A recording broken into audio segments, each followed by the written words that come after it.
college football fans, the Cricket Celebration Bowl is celebrating 10 years of crowning an HBCU national champion. A champion will rise at Mercedes-Benz Stadium on December 13th as the MEAC and SWAC champions clash in Atlanta. Join us for championship football, interactive fan experiences, and iconic marching bands. It's an HBCU family reunion that you don't want to miss. See who will be crowned the next HBCU national champion. For event and ticket information, visit thecelebrationbowl.com. For over 30 years, HBCU Image has been more than just an apparel store. We've been a movement, a statement, a legacy. We celebrate the pride, the purpose, and the culture that make historically black colleges and universities legendary.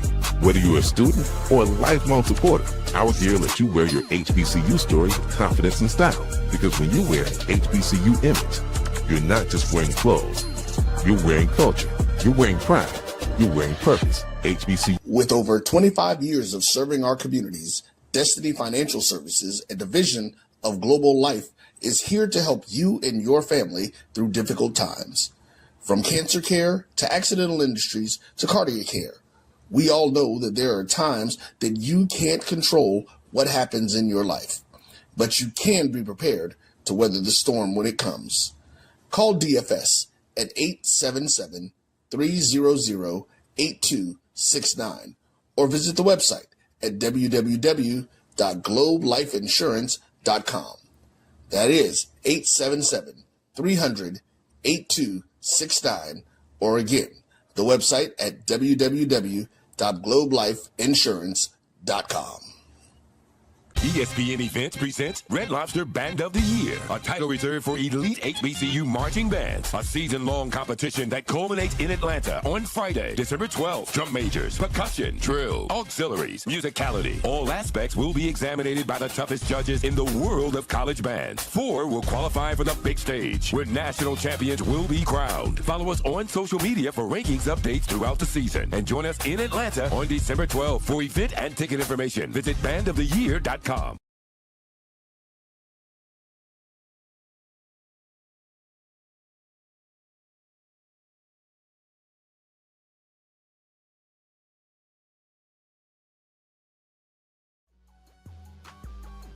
This is the Dean of the College of HBCU Sports, Kenyatta Cavill of Dr. Cavill's Inside the HBCU Sports Lab with Mike Washington and Charles Bishop. Come mix it up in the lab where the course lecture is in session every Tuesday from 6 o'clock p.m. Central Standard Time on Facebook Live, YouTube Spreaker, or the BCSN app, as we discuss all things about the HBCU sports culture, including exploring the week that was in the sporting HBCU diaspora, as well as the upcoming week of HBCU sports. With me, the Dean, the College of HBCU Sports, on Dr. Cavill's Inside the HBCU Sports Lab with Mike Washington and Charles Bishop. Course lecture dismissed.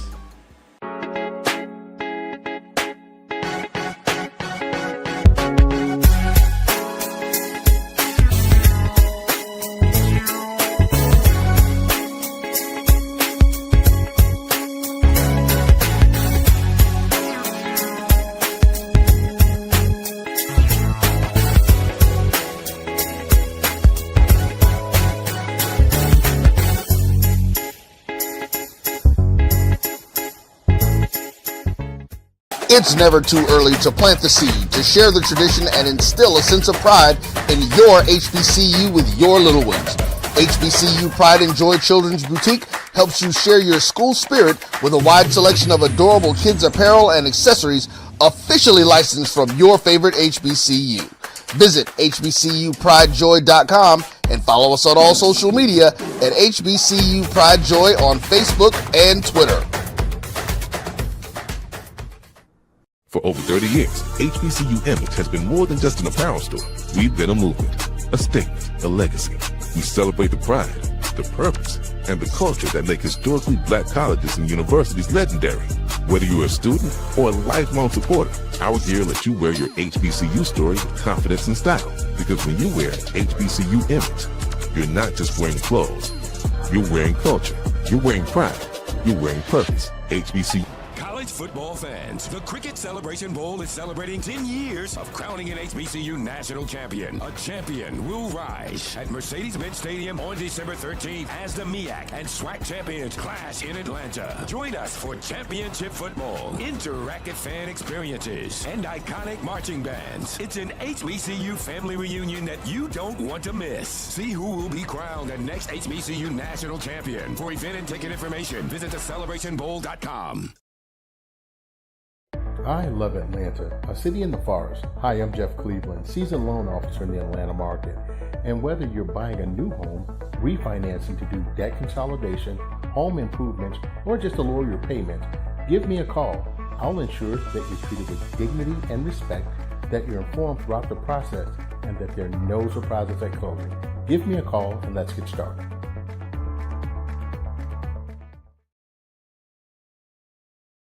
I love Atlanta, a city in the forest. Hi, I'm Jeff Cleveland, seasoned loan officer in the Atlanta market.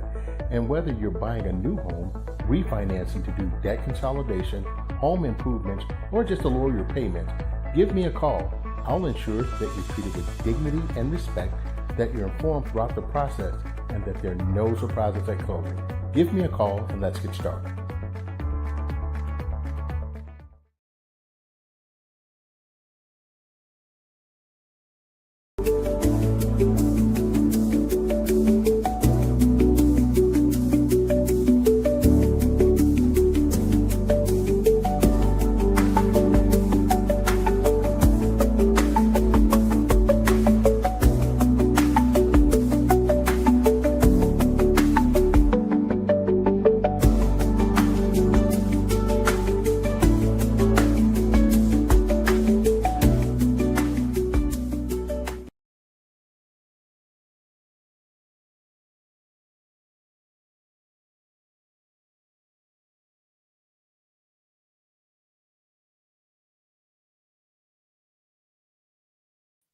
All right, well, maybe we got to do this another way. What's up? What's up? What's up? Today is December the 3rd, 2025. It's 6:01 in the p.m. Welcome to Random Thoughts with DVP. I am your host, DVP. And eventually my boys is going to show up. I don't know why they didn't get the link because it was up there. But they coming. So how the hell are y'all? No, here's my, y'all can see all this junk on me. Here's my monologue. It's December 3rd. There are lots of things going on. There are lots of crazy things going on. We're still arguing and debating things that have no relevance or really that important. But you know what? Who am I to tell you what's important to you? Or for you? You got to make your own decision. And as you're making your own decision, realize that, damn, I'm making my own decisions too. So there's no need for us to try to regulate how other people value what's important to them. You know, people with money look at things differently. People without money look at things different. People who got different struggles. Everybody's looking at something different. So we got to stop thinking that we all got to be on the same page. I made a post recently on my personal page about this whole thing where, you know, I'm so tired of people saying we got to be like white people. They always stick together. And if you look at the whole MAGA versus anti-MAGA movement, that's actually led by white people. It's so quit thinking that white people always stick together. I think that's one of the craziest things that we like to perpetuate, because there's nothing that says that. You know, do some of them stick together? Absolutely. Do some black people stick together? Absolutely. That's the reason we got crime in the neighborhood, because remember, y'all believe in snitches get stitches. So y'all support crime in your neighborhood until it happens to you. Then you want everybody to jump on the bandwagon from being shh, because we stick together, remember? I think it's the dumbest shit going. Anybody who's down for the demise of your community, your personal space, or your heritage, or your whatever it is, for you to let them destroy it because it doesn't affect you and you choose to be quiet, well, in my book, you ain't shit. You know, but it's my book. That's what's important to me.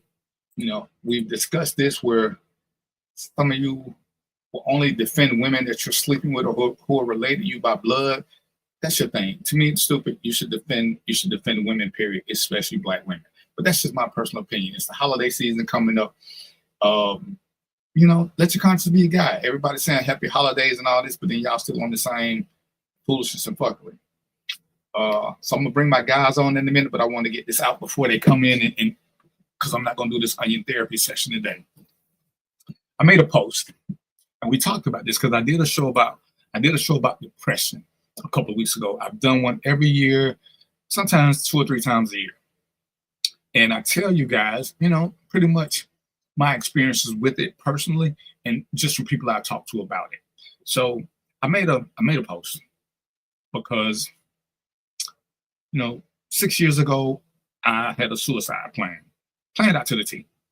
Somebody fucked it up, but that's neither here nor there. So I made a post just talking about it, and I said that I was in a dark place. I said that I was in a dark place. And you know what happened? And I put at the very end, the very last statement I put, it's the holiday season. Check on your friends. Don't just comment on their posts. 102 different emojis, and I forgot how many. Almost 80 comments. 102 emojis, people who did something. I'm sorry, 104. 104 people did an emotional thing, and about 25 people commented. 25. Nobody called me. So to the ones that didn't see it, or even if they saw it and didn't comment, I appreciate you for not commenting. Because to comment on it, to comment on my post, and you have my phone number, you have my inbox, you know me personally, proves the point that I was saying earlier. And I'm not here to shit on your parade, but if you don't care, don't say shit. Don't say you're gonna be there for somebody if you're not. Because if you got time to comment on fucking Facebook, you have time to call. You have time to text them. You have time to reach out to them personally. But you're doing shit for social media. That to me is pure fucking insanity. It's selfishness, and it's the reason why your friends are depressed and won't say shit to you. Because when they tell you, you gaslight them. Oh, I'm here for you. But you only hear from me on Facebook. Now, I'm sure other people saw it and they were smart enough not to comment, so I never knew that they saw it. But to put a fucking emoji, and I'm gonna let the guys on in a minute, but I just want to rant and I don't want them to say nothing. Stay strong. You are loved and valued. No phone call. I love being your friend. No phone call. Sir, I'm glad you didn't go through with it. Thank God for the intervention. No phone call. I'm glad you shared this post. No phone call. Sending you hugs. No phone call. And the shit is like, I'm like, damn, so all these people these are people who got my phone number. These are people who can actually reach out to me. You have a purpose here. We love you. Remember that. No phone call. If you ever need your family, I'll drive up from Florida. Don't ever forget we have each other's back for life. No phone call.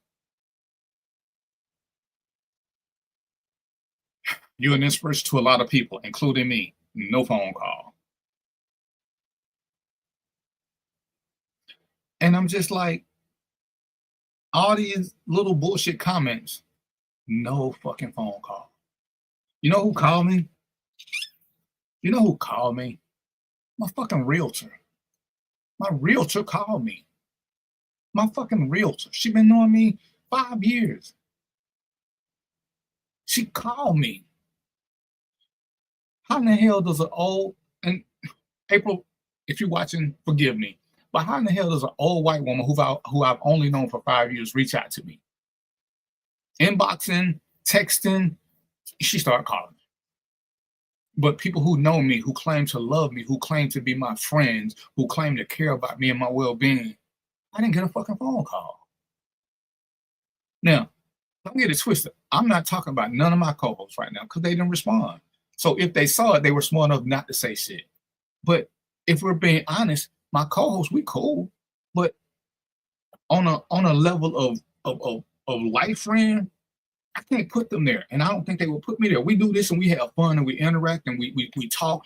And Marq is closer to me, but me and Marq have never hung out on a personal level. Never. I mean, he came in the backstage, but I was working, so that's not hanging out. Mo live in a whole nother fucking time zone.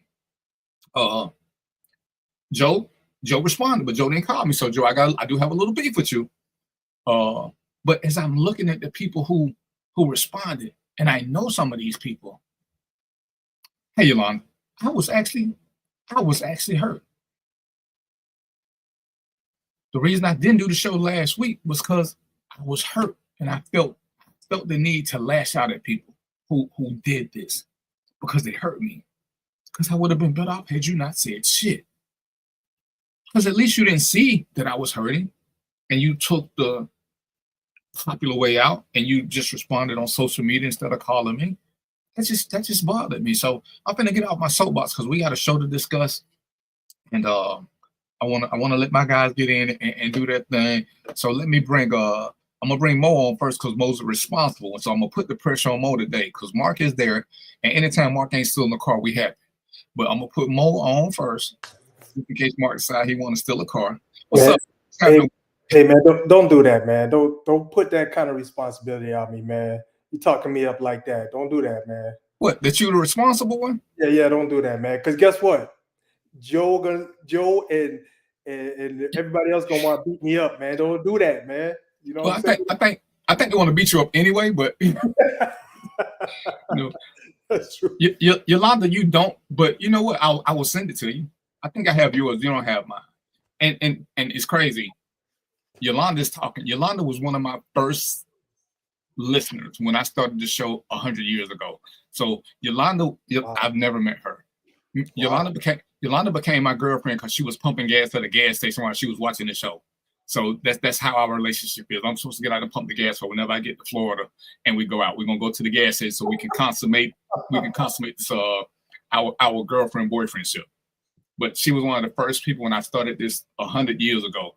And she ain't always here, but hell, I ain't always here either. But she's been consistent. So Yolanda, I will inbox you my number and thank you for thank you for being around so long. So let me bring Marq to the stage before he have to reach out. It's kind of cold, so he probably ain't gonna still sit in the cold because that's kind of how it works. Because he don't know if they got heat or nothing. The worst thing you can do, from what I'm told, is to steal a car that has no heat, because then you want to take it back and slap the shit out the owner. So then you catch a whole another case, because now you aggravate assault. What's up with you, Marq? What's happening with your brother? Hey, what's going on, man? How you doing today? Hey, man, I'm honestly speaking, I'm in a much better place. Much better. Hey, Marq. What up? Don't you see those flames behind him, man? Oh, he on fire. Oh man, listen, forget the ice side. That don't mean nothing. It's just man, just the fire side, man. That's it. Hey, slow your roll, please. Slow your roll. Hey man, Satan was after me, so I had, he's like, hey man, let me get some of that. So I can tell you about your intro. He chose violence today. Yeah, he did. Bruh, I'm gonna say this. We're gonna change the subject now. When I was, y'all did the show last week and I was here, but I was locked in my little space. I've been locked in a room for like a week because I was choosing violence and I knew it was a bad thing. When I hadn't been outside, I came in the house Sunday. I stayed inside I stayed in my cave the whole week. I didn't even go to the bedroom. I didn't want to be around. I didn't want to be around my daughter. I didn't want to be around anybody because I knew I was making bad decisions. What's up, Travis? So yeah, it was trying. All right, so who is the read along club? That's Travis too. No, okay, that's me. Oh, yeah, it came up on my other profile. I don't know how this Facebook stuff works, man. I just do stuff. Oh, so read along club. Oh, so that makes sense. And you learn more about people all the time. Yeah. All right, so we're here. Like I said, we got a couple of subjects that we're gonna talk about because we're gonna still try to do the education, entertainment, and the fun shit. But let me just start off with so I'm not being selfish. Gentlemen, y'all got anything to say about my intro? Like I said, I'm not holding you guys accountable because if y'all thought y'all didn't say nothing, which I appreciate, but y'all weren't part of the group who is claiming always gonna check on me. Y'all got anything to say about that and the way because I think I explained depression pretty well and what you should do for your friends. So is there anything that I left out or I should have said better that you guys can comment on? Got anything, I'll Mark? go first. For me, it is an eye opener to be more intentional when you say you're gonna check on your friends to actually do it. I'm a firm believer that if I saw it, and when I see things like that 9 times out of 10, I just keep on scrolling by. That's almost like a pray for me post, and I look at it and I scroll by it as well. So now, if it's somebody if I see something like that, and it's somebody that I truly care about or that I call a friend, and I would more reach out now from getting this information from you. So I'll be more intentional and paying attention to my friends that post on here. And my thing is all I'm saying is, if they're your friend, don't comment on Facebook. Comment in real life to them. That's all. That's the only point I'm truly trying to make. Don't add to their post to prove to them that they ain't shit. Call them, text them, let them know that you personally want. Because, like, and don't get me wrong, because I was there. But most of the time when people do this on Facebook, they log off afterwards and they don't come back on because they actually do commit suicide. So all your posting and shit goes to nowhere. It goes to your legacy. Well, at least I tried to reach out to them, and you didn't. What you did was try to be social media famous, and so you're doing something for the audience, but you're not doing it for your friend. You're doing it for other people. You're adding to it. Oh yeah, see, I want to show you love. You can't show me. The only way you can show me love on social media, only way, period, is just to like the Random Thought with EVP page. But for the man, you can't show me love on Facebook. Show me love is conversating. You know, there have been times that me and Mo have talked. See, that's showing love because we actually had conversation. But I told y'all before, from my experience, from the experience of other guys I've talked to, when we're going through depression, we're not calling anybody because we don't believe anybody will talk to us. So the worst thing we can do is call somebody and they either don't answer or they say they're going to call us back and they never do. So we won't do that because it makes it worse. So to say call me will never, ever happen for most people who are going through depression that I've dealt with. And that's what I'm saying.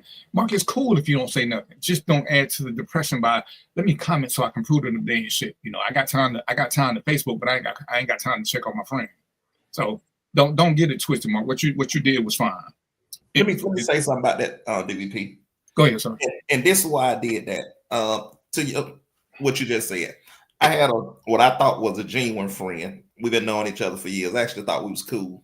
And we just if I say what it is, then they'll know. But we'll just say they got a promotion. And I looked at everybody say, thank you, whoop, whoop. So I called them. Right. Like, hey man, I just wanted to say, congratulations. But why you ain't tell me on Facebook where you saw it? Get off my damn phone. Wow. That's because I'm not thanking you or giving you a congratulations for Facebook. I'm doing it because I care. I'm really proud of you. Right. So when I got that, I was like, man, I can't take this serious. And like I said, it's probably somebody who wasn't going through depression. That was just somebody who was doing shit for social media. Yeah. They want congratulations on social media. Yeah. Because, sometimes people want to put everything on social media, and I'm okay with that because some people actually do live on here and they seek the validation of others. But some people, lots of people, like I say, when I've done my suicide investigation with people on Facebook, more often than not, the last post is a plea for help. So that's all I'm saying. That is all. But so as we near the holiday season. Excuse me, sir. My bad. You ain't even let that man talk. You see that, Mark? I saw it. He working on the left side over there. See all that flames over there? He over there, man. Hey, man, blame it on the head, not on the heart, brother. Hey, you ain't got nothing but love. Now I wanted to say this because it's important, man. I just wanted to say, your open, honest thoughts. I think they give others the right to face hypermasculinity and give Black men permission to feel. As Black men, I tell you, I think we need permission to feel because I'll fight anything to the death. But if my wife or somebody I care about say, hey, listen, it's okay, just relax and just feel it through or whatever, then that's when I'll step back. But so if somebody don't step up and say something, you might be your worst enemy. So it's good to hear another voice. And so with you doing that, DVP, I think all these bravado type dudes and hyper masculine men, they maybe they looking at it like, oh man, I didn't know, DVP could do that. I didn't know he was that strong, because it's not weakness at all. It's actually super strength, if you ask me. And I'll leave it there. I appreciate it. And like I say, it's just from the people that told me to do it when I didn't want to. It was just showing a vulnerability and showing people what depression looks like. Because, I think Mark touched on a couple of weeks ago, nobody would have ever suspected that I suffer from depression, because from my outward persona, there just wouldn't have been no way to know it, because there was nothing about it. And unfortunately, no matter how transparent I am, no matter how honest I say I am, I'm always living a lie, because I won't ever tell people how I'm truly doing. So, like I say, but we're going to move on to something else, because we're not going to do this onion therapy. Not today. We're not. We're going to talk about some other shit. So, y'all got any more parting comments before I start muting y'all ass? I'm good. Anyway, we're going to talk about some better stuff. We're good. I don't want to be sad. We good. All right. So, I posed some questions to my guys, because like I said, there's some things I want to talk about, and they're better at this than I am, or they can present a different perspective. And it's the reason why I like having co-hosts. I mean, those of y'all who've been around know that I've done the show. I did the show for a long time by myself. And in my mind, I didn't want to turn into Mike Tomlin where my voice gets old. I wanted y'all to be able to hear fresh voices and go from there. But so Marq, it was Mark's idea. Because Mark, we had started talking about holidays earlier, so I'm gonna preface this and I'm gonna throw it to Mark. Black people in general, and not just black people, but that's all we're worried about right now. Black people in general love to go broke for the holidays. And there's two things that bother me the most about it. Christmas comes at the same time every year, kind of like your birthday. You know it's coming. So once your birthday passes, or your kid's birthday, you got a year to prepare for it. You got a year to prepare for Christmas. You can start saving up money. But why are we willing to go broke for Christmas, especially in this economic situation we in? I'm looking at the thing, and I'm sure Mo saw it, because he's the money guy. Where this Black Friday or whatever was, we spent the most money. And if you watch the reports, we spent more money this year than ever before, but we actually got fewer things, which to me is insane. So we're spending more money. So now you're spending this little 16-ounce bottle. We bought 1,000 of these for $1. Last year, they were $1, but instead of being 16 ounces, they were 20 ounces. So we think we're paying the same, but we're not.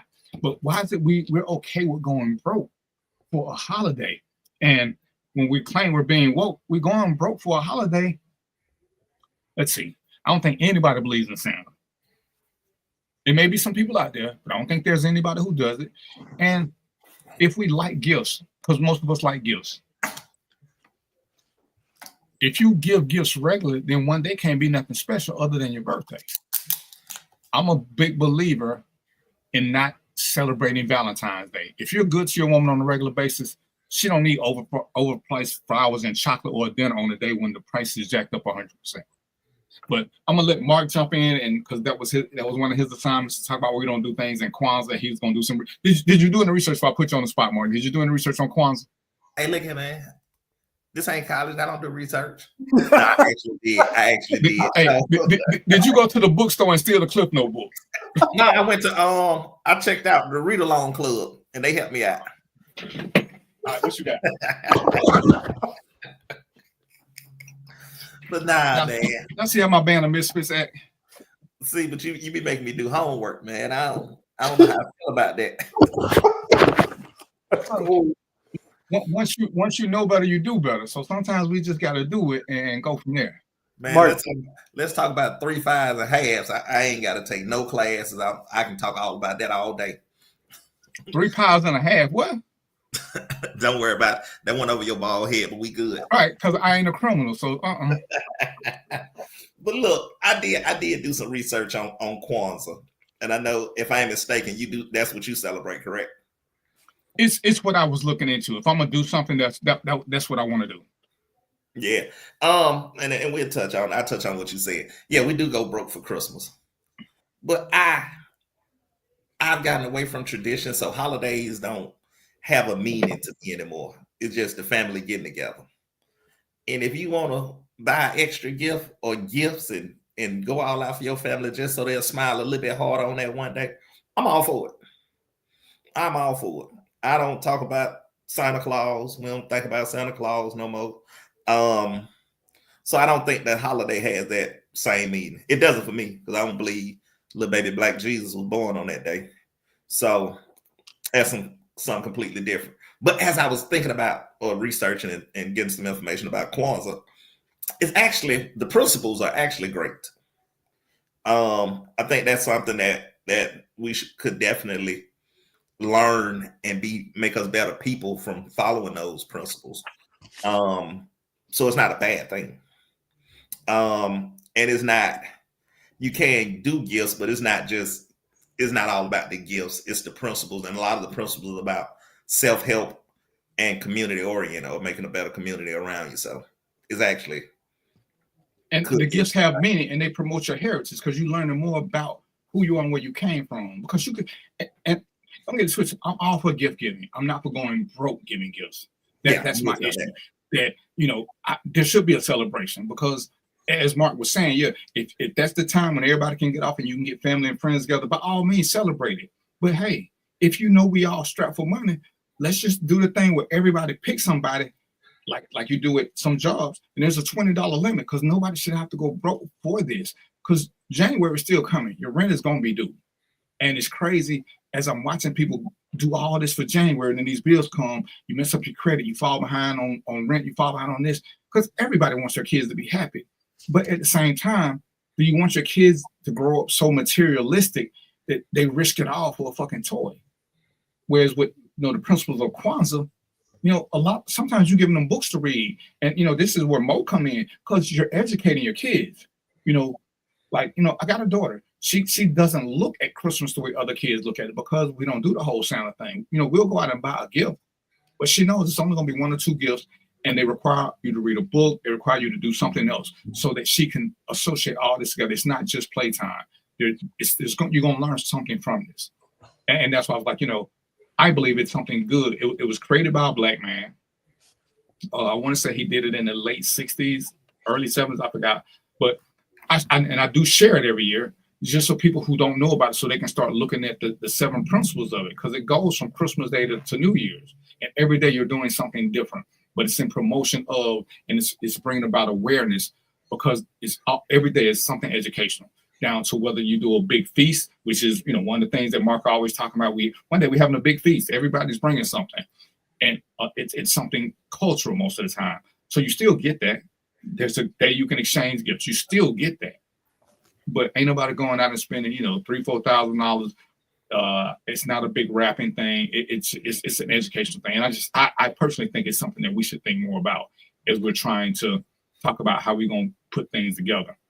But go ahead, Mark, keep going for me, sir. Let's see. Yolanda says, I agree with Mark. Christmas is different with no kids at home. Definitely with no kids. It's a family gathering now, and January is coming. And the 25th of January is what's the 25th of January? Maybe she meant December.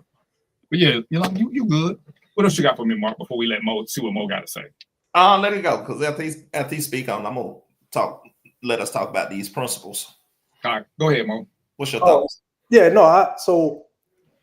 Man, I got a whole philosophy around this, but I'm gonna keep it short, man. I'm just gonna say, and this is just from my own personal perspective. This ain't got nothing to do with nobody else, but I look at I think holidays establish tradition and they serve a business purpose. And so to have a bunch of us black folks following Christmas, and I'm older now, man. When I was a young kid, I used to love Christmas, man. I look forward to it. I wanted to, where I lived, it would snow during the Christmas time, get our sled, go play in the snow, got the Christmas trees, the lights and all that. So I'm different now. I'm older, man. So this is my position now. And from just going through the crucible of life, these holidays, I know they establish tradition or they serve a business purpose. And we talk about Christmas, the tradition that it serves is linked to Christianity, right? Baby Jesus, right? So it's linked to Christianity. So that's one of the purposes, right? Then another one, business purpose. At the end of the year, if y'all look statistically, it's the worst time for most businesses, right? It's snowing. The only businesses that benefit during that time are really, let's say outdoor type businesses, because it's snowing. If there's weather where you are, it's snowing, and they got to do things for that purpose. But the business purpose for Christmas is to make people, well, I won't say make, but to influence people to spend money. Like DVP was saying, a lot of people go broke during that time because they're trying to either make somebody happy, or they're trying to be in the holiday spirit. Whatever their reason is their reason. But there's purposes behind that holiday.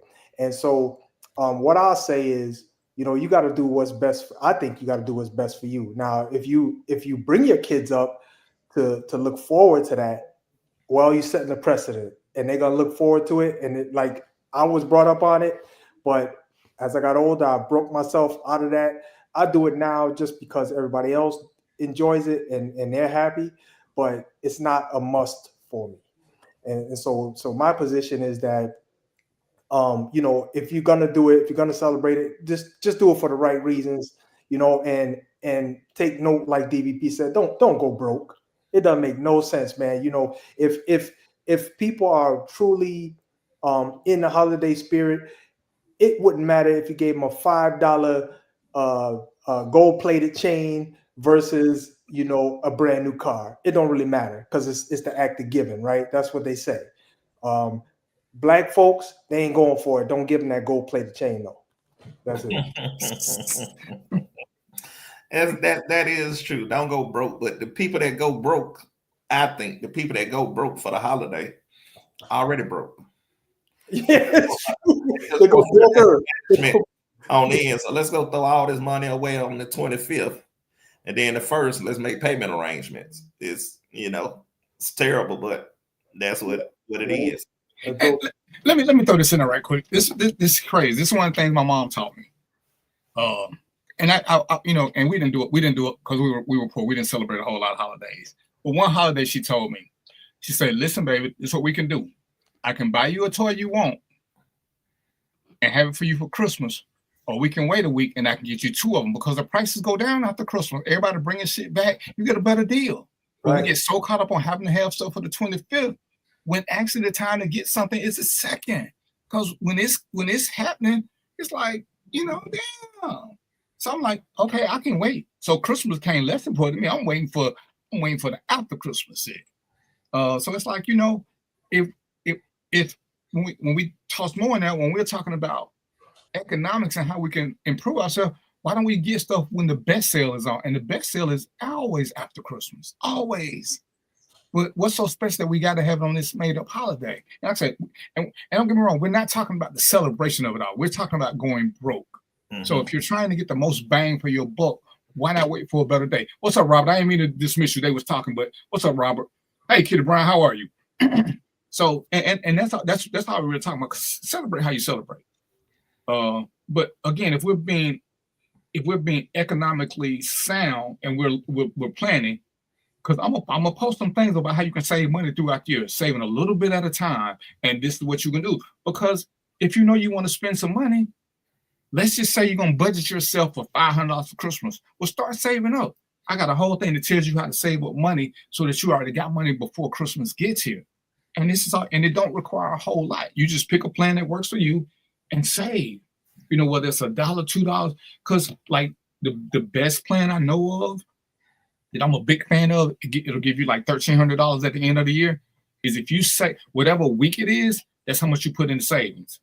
So, when the new year starts, week 1, you put in $1. Week 2, you put in $2. Week 3, you put in $3. Week 4, you put in $4. And you do this, and by the time you get to week 52, which is actually a little late because it's after Christmas then, but you'll end up with like $1,300, and I forgot what it is, but you'll end up with like $1,300. Because if you ain't saved it up, you really shouldn't be trying to spend it for Christmas, because now you already got it saved up.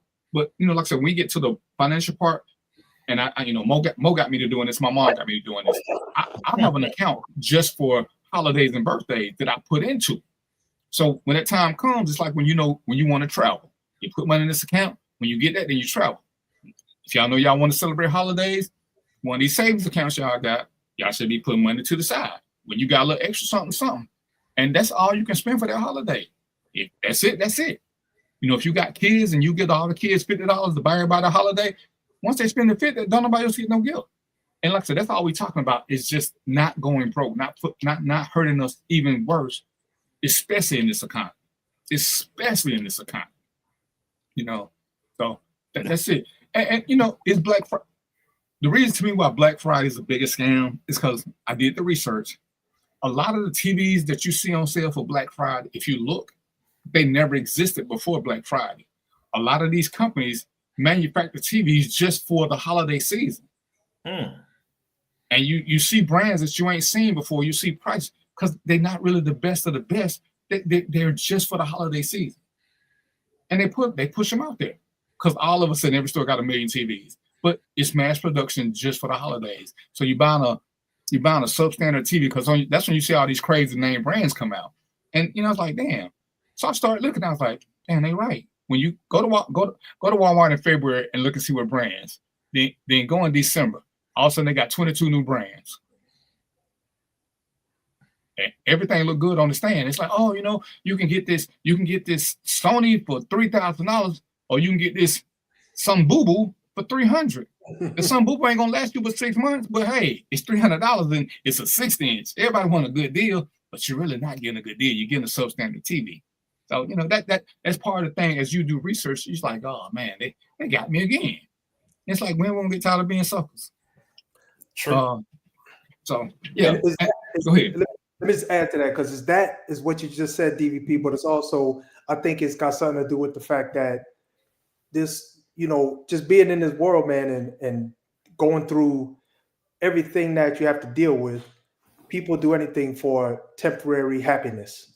And so, you know, that's part of I think that's part of the equation too, you know, during this Christmas time, if there's a way that you can just cut you out a little slice, a little piece of temporary happiness, not think about nothing else. You know, people do that, you know, they ain't thinking about paying the rent. They're not thinking about this other stuff. It's just like, look, this is an opportunity for me to get something that I want.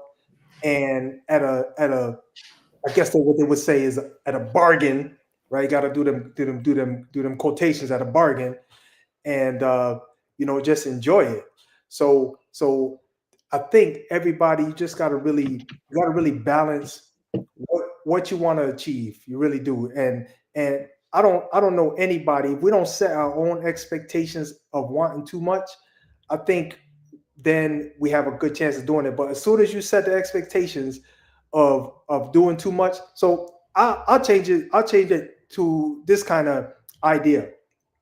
I dated some women, and as soon as that first date, man, if you go to this restaurant, $200 a plate and all this craziness, right? You're setting a crazy expectation that you can't hold up to. You know what I mean? And so this Christmas thing is the same thing. You know, if you're out here buying spending $1,000 on Christmas, you know you don't got that kind of money. Now you set an expectation, and now you feel obligated to hold that up so that you don't let yourself down or feel that you're letting somebody else be unhappy. And that's that concept. Can you really be happy knowing that you don't have it, knowing that you overextended? Can you really be happy? Because you know you screwing yourself over.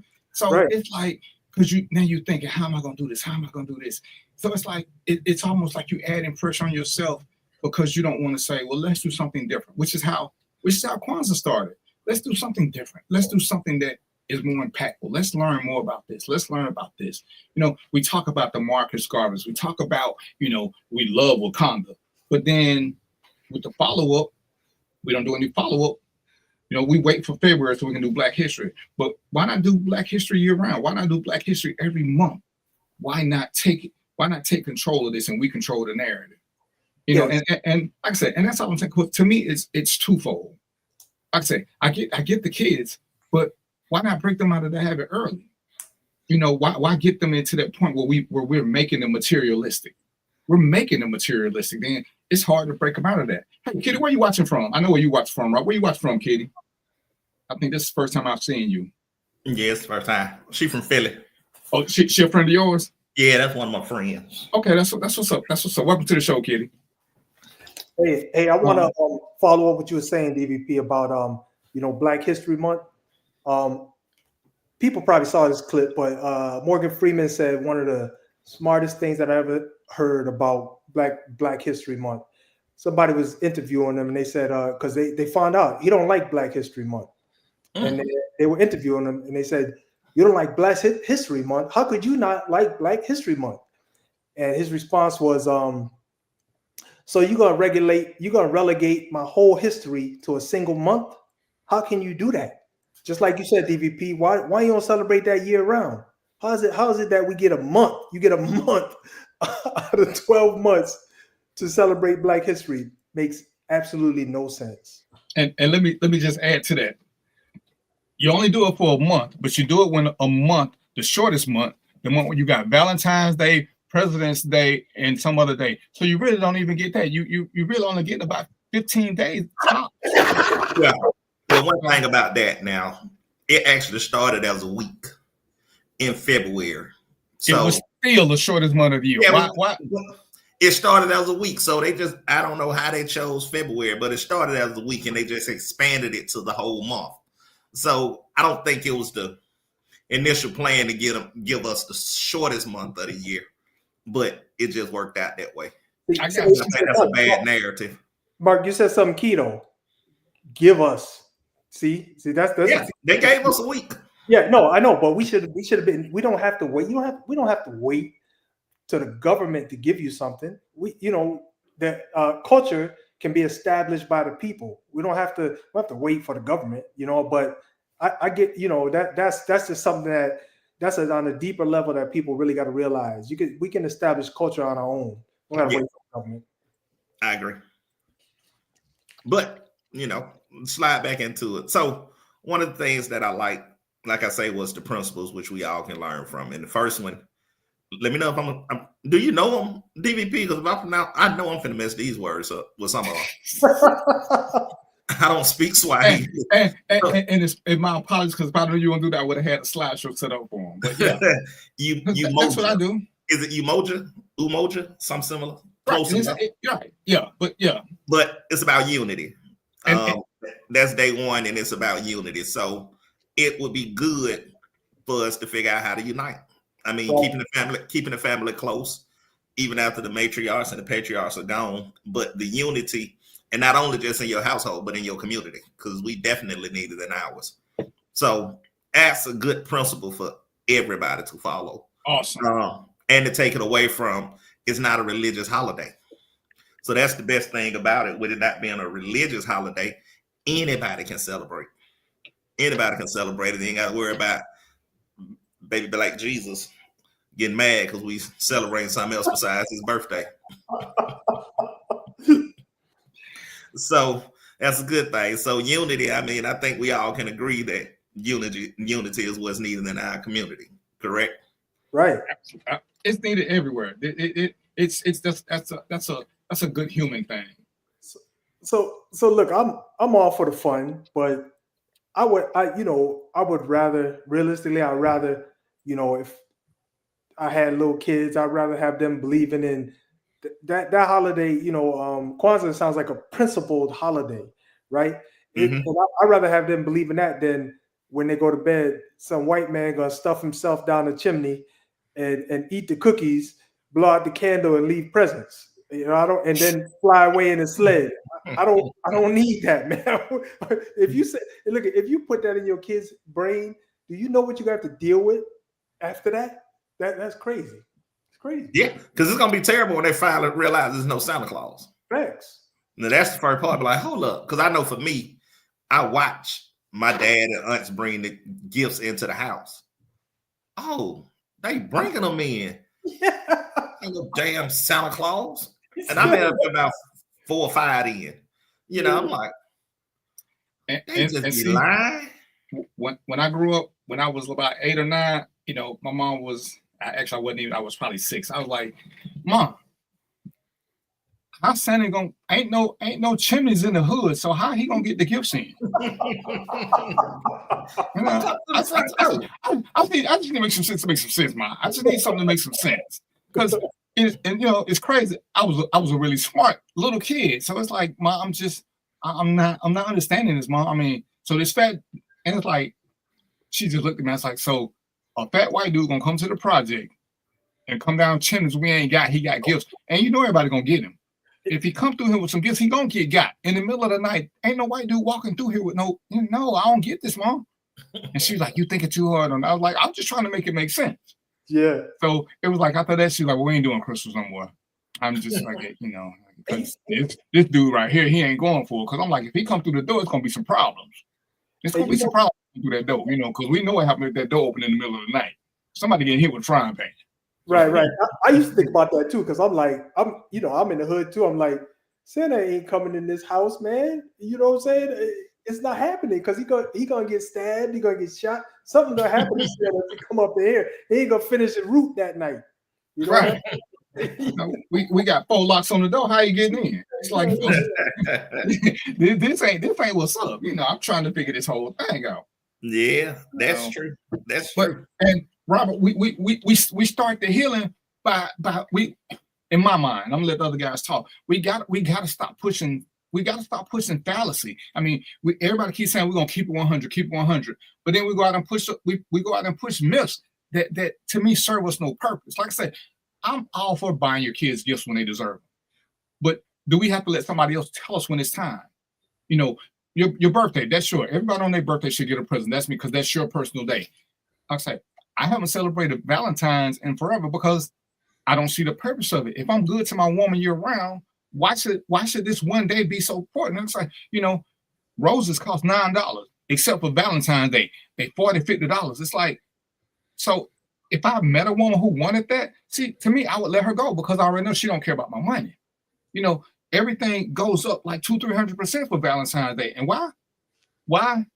Oh, because everybody else getting them. So we following the crowd. So at some point we have got to be more intentional about how we move, and we got to be more educational. And don't get me wrong, there's nothing wrong with emotions, but your emotions should never make you financially stupid.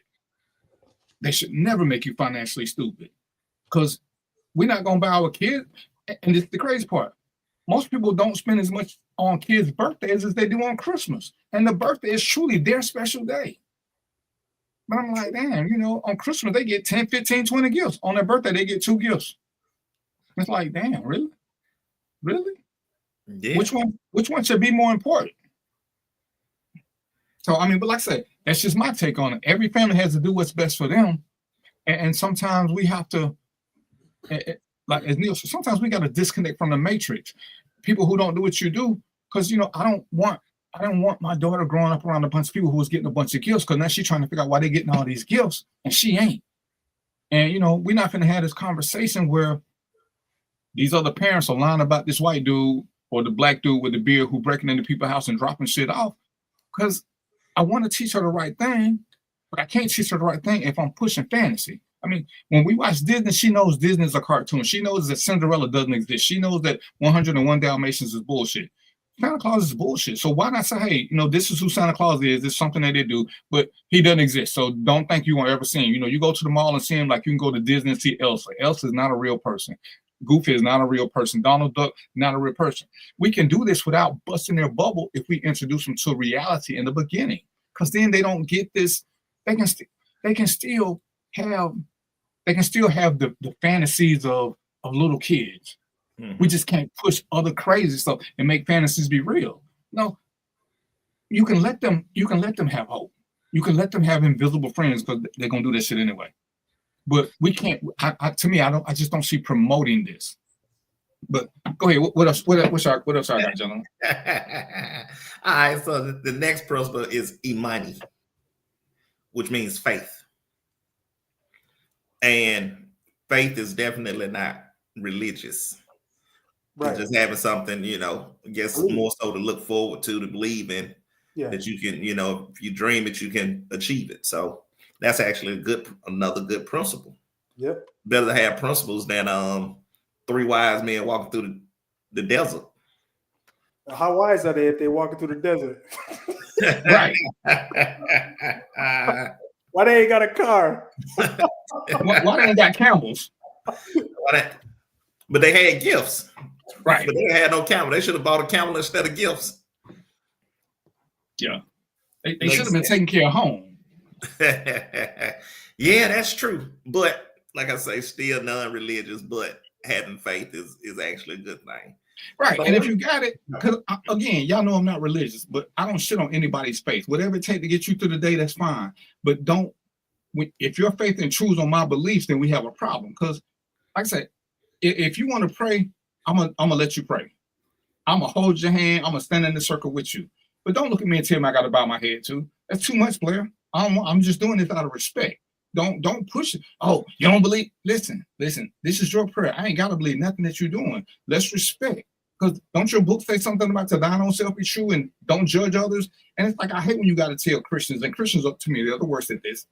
And I ain't blaming y'all Christians. I'm just saying Christians tend to be a little bit more aggressive. I want y'all to have fun with this. What's the biggest threat to America? White Christian nationalists. It's always that. Who was the biggest threat to black people? The KKK, which was supposed to be Christians. So it's always been an issue. But as Mo was talking about earlier, it's crazy how we subscribe to the Christian way of things when a lot of this is against us. What was Nat Turner about? When he was teaching them the Bible and all of a sudden he rebelled and all these other things. Like I said, and we ain't gonna get into that right now. I'm just saying we got to be more intentional about what we teach our kids, what we teach our friends, what we teach our neighbors, because as G.I. Joe said, once you know better, you can do better, and knowing is half the battle. Kiki Westbrook, what's crack-a-lacking? So, and that's all. I just want us to be more intentional about what we do, because we can educate and still have fun. We can still have fun. Yeah. And we can have, there's a kiddie fun and there's an adult fun. So we can still do these things and we can still be financially responsible, because shit, like I say, we can get together and do a whole lot. We just don't have to overdo it and end up sacrificing all this stuff. So now you got all these pretty toys and you're getting put out in February because you overspent, or you put on your credit card at 28%. You spend $1,000 and 28% interest is shit. It's $280 a month.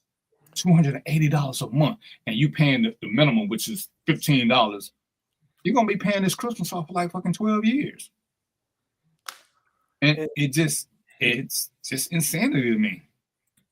True. So, you know. Okay, so go ahead with the other. Because I'm waiting for him to pronounce 3 of them. So, because I know what he's doing. He's taking it's good now. He's taking the easy stuff first. He ain't going in the right order. Well, that's how they put them. Go ahead. What's the next one? Kujichagulia.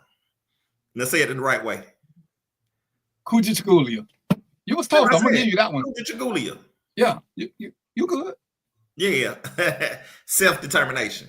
That's, we have to. That's the principle we all should have live by. Self-determination.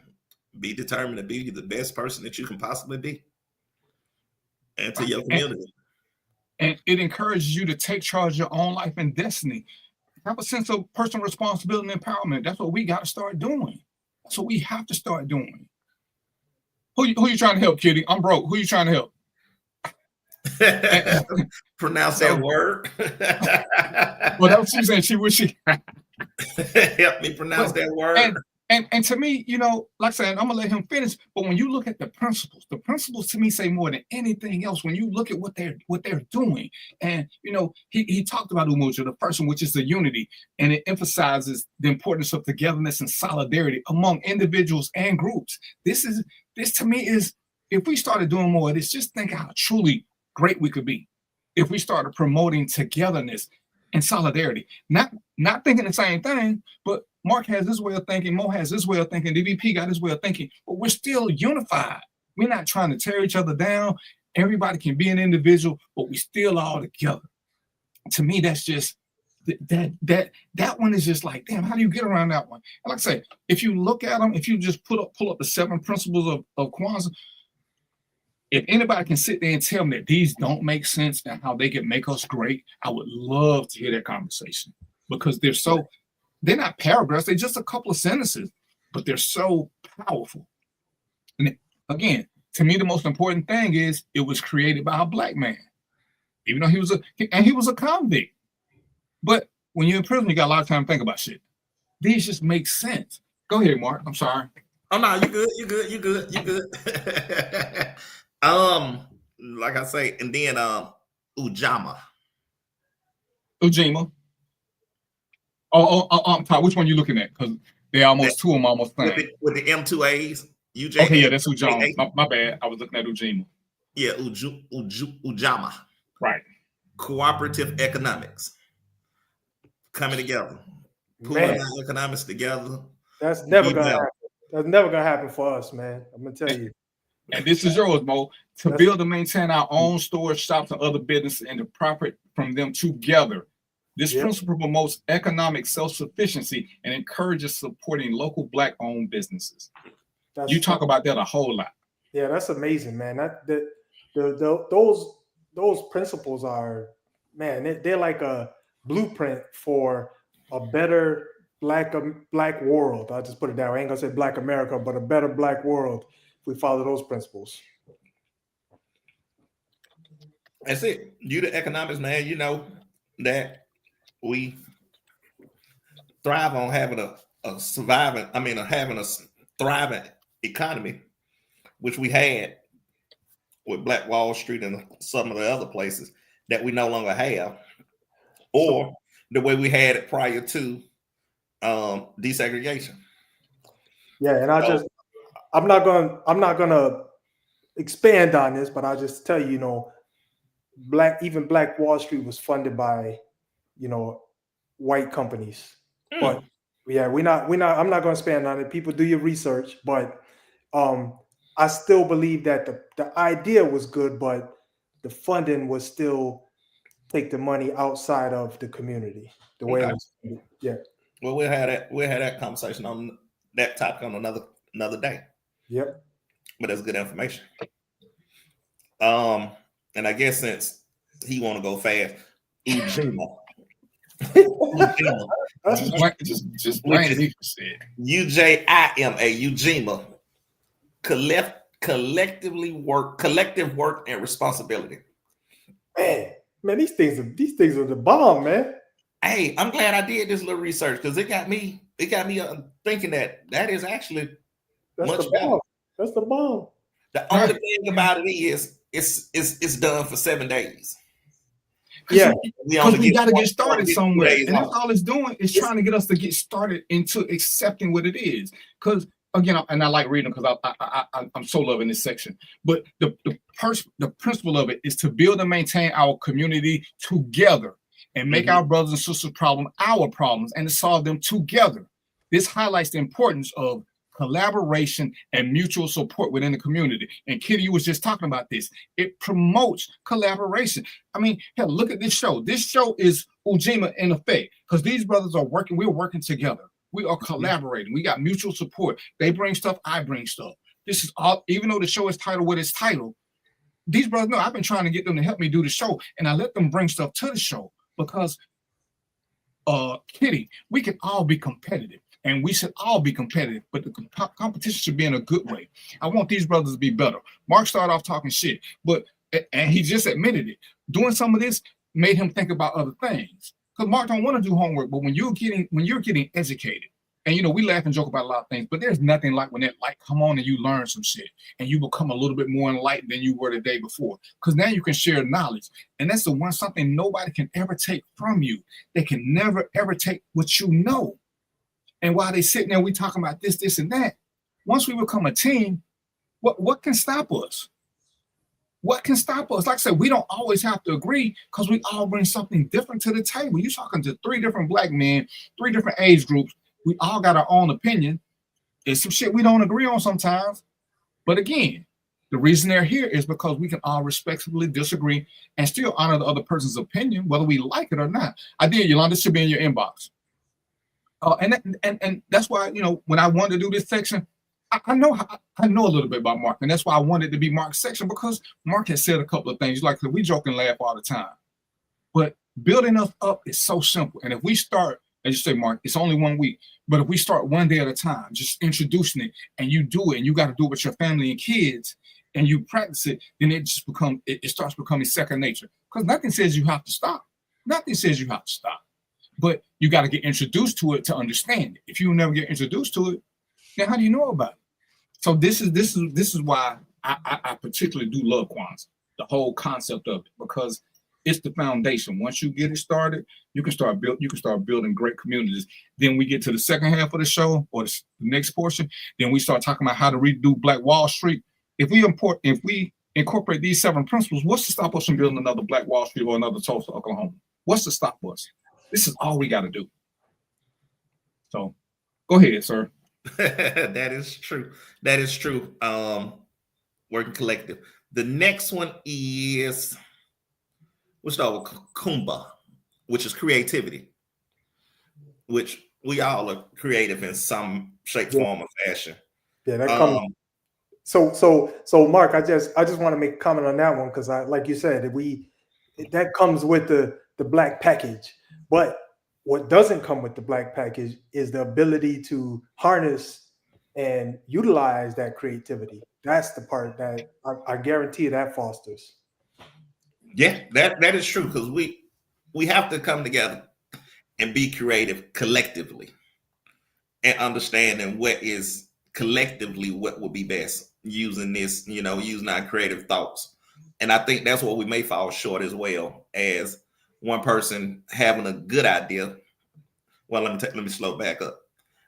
Everybody has great ideas to themselves. So their creativity is, I came up with this idea, it's the best thing ever.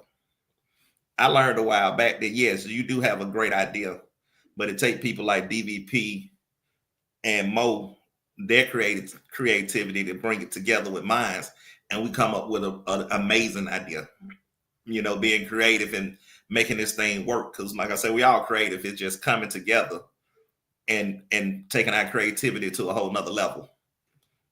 And when you look at the principle, and the first phrase is the best one, it says to do as much as we can in the way we can. See, and that's what's important, because we're talking about individual creativity. You don't have to be like me.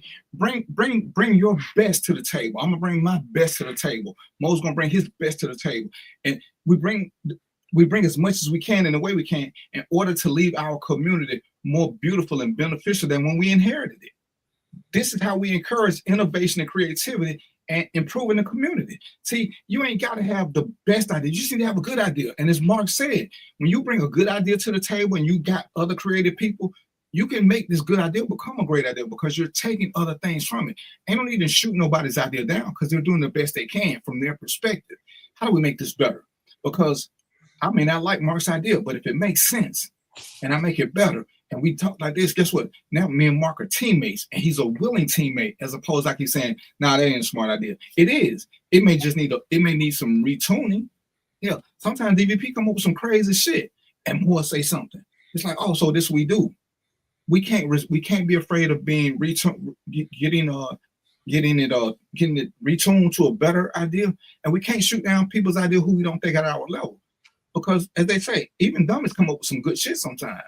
You just figure out how to make it better, because this is how we do it. Now, this is where people just come up to me and say, hey, man, what about this? I'm like, well, shit, I ain't never think about that. Okay, let's work on it. What do you think? Go do this.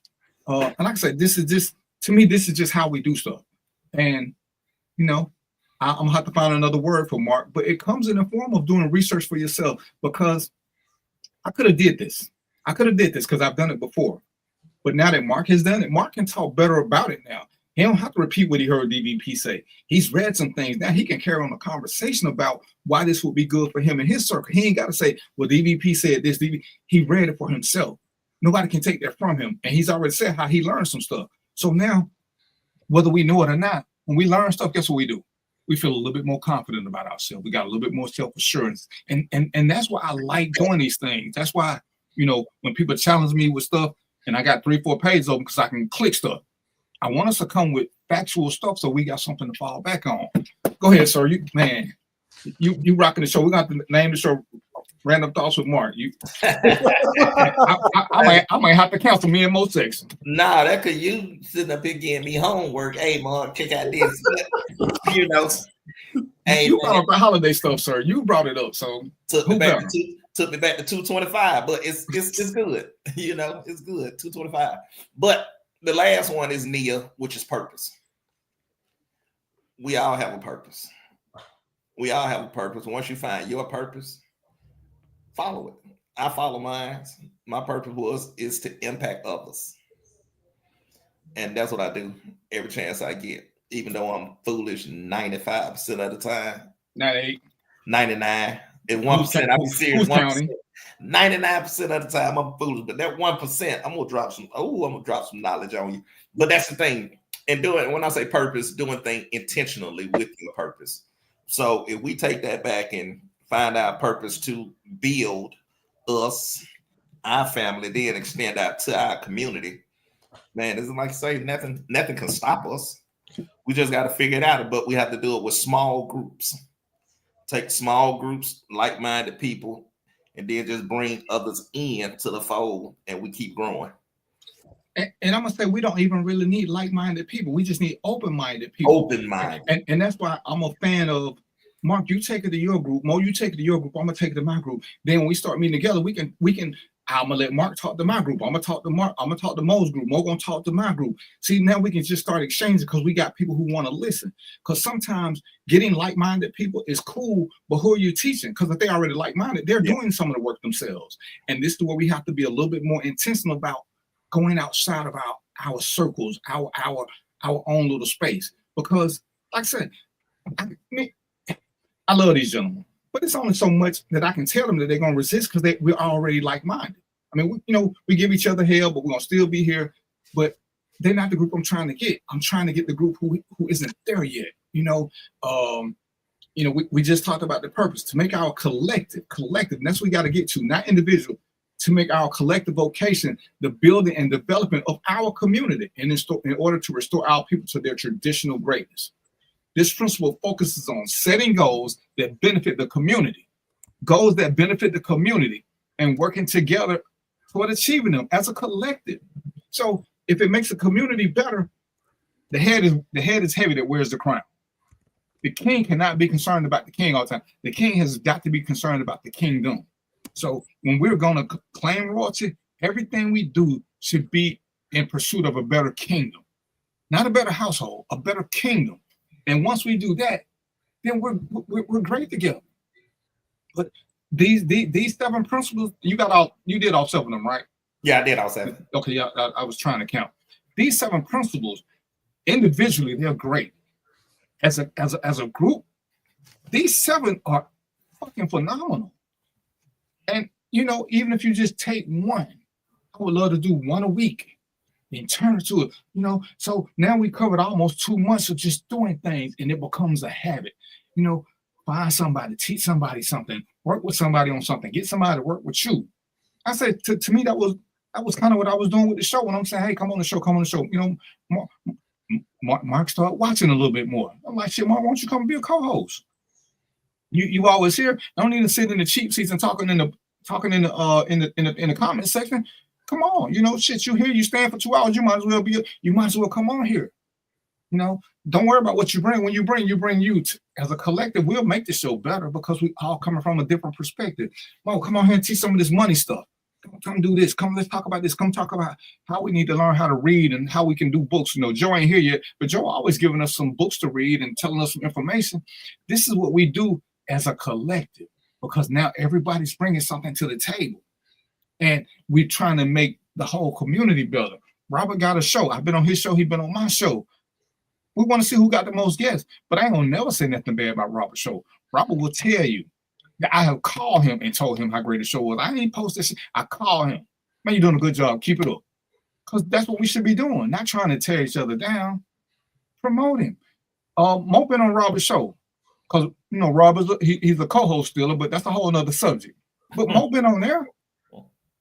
But this is what we do.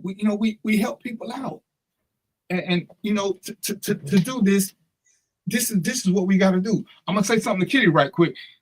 because this is when this is this is when you're too smart. This is when you got to watch your kids.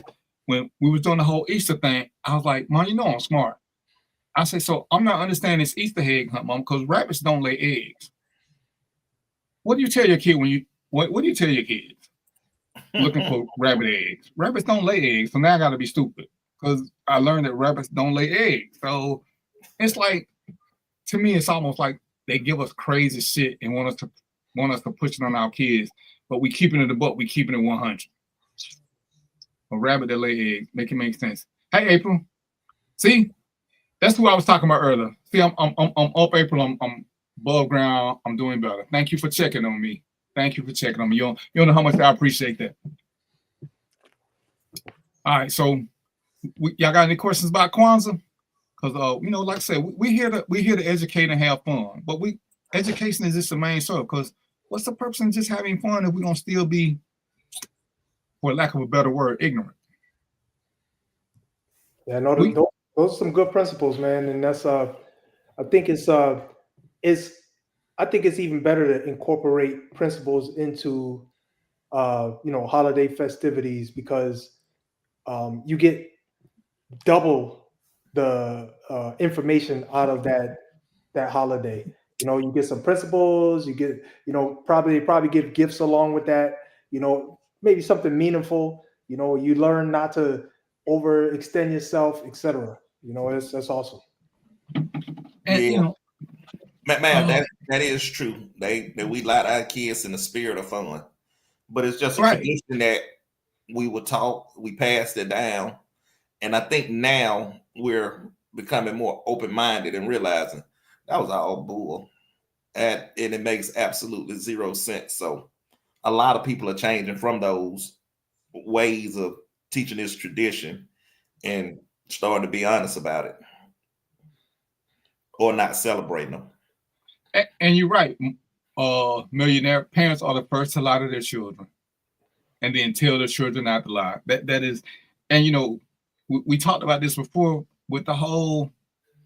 If you read the Bible, and the Bible has a description of a dude with bronze skin and gold and white nappy hair. So who is this blue-eyed blonde dude that most of us saw on our mantle? Mm-hmm. From parents and grandparents who swore they read the Bible. And and it's like, I don't want people to be mad at them, but let's stop claiming that white people misled us. Our grandparents misled us, our parents misled us, mm-hmm. Our churches misled us, because on the church that I went to growing up, on that little stained glass window, there was a white dude with blue eyes and blonde hair. So I'm like, that book doesn't describe this dude, so where did y'all get him from? Where did y'all get him from? And nobody will ever say where he came from. Nobody. But everybody read the book 2, 3, 4 times. So the book ain't changed. Even in the edited versions, King James, New James, Philip, them, the same description. So where did this blue-eyed guy come from? So I don't want y'all to go around smacking your mom and grandmama and tell them they lied to you, but they lied to us. So we shouldn't lie to our kids. We shouldn't. Give them some choices, let them read books. I wouldn't say read that one, but let them read some books and let them make their own informed decisions and have open conversations with them. Like I said, I'm not against Christians. If Christianity makes you a better person, then all for it. But if Christianity makes you judgmental and you keep trying to tell me that I'm gonna go to hell or whatever, then I got no use for you, because you're really just pushing a narrative that's false, because you don't want to read. Well, the preacher said this, so-and-so said this. Did you read anything?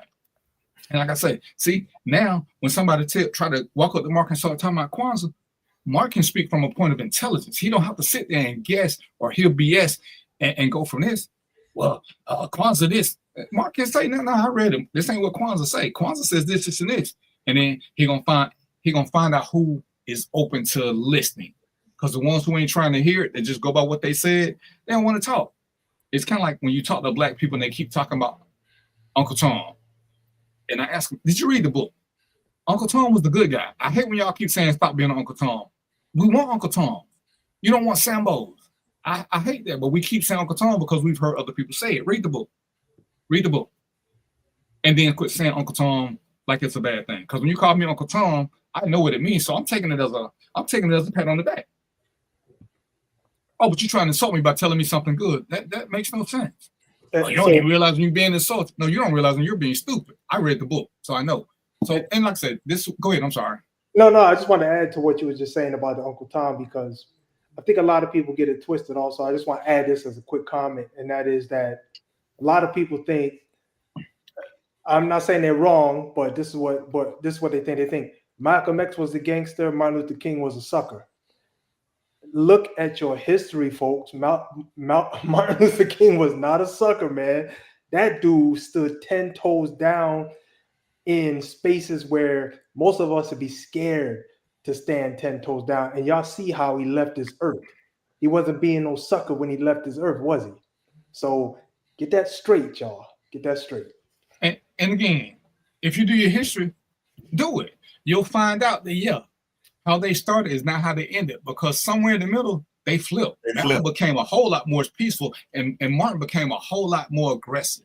Read. Don't let just people tell you. It's cute that we think, Martin was this. We always see the picture with Malcolm and the AK-47, but that's not how he ended up. Malcolm ended up a really peaceful dude. He started off as a gangster, but you gotta remember, he also started off as a felon.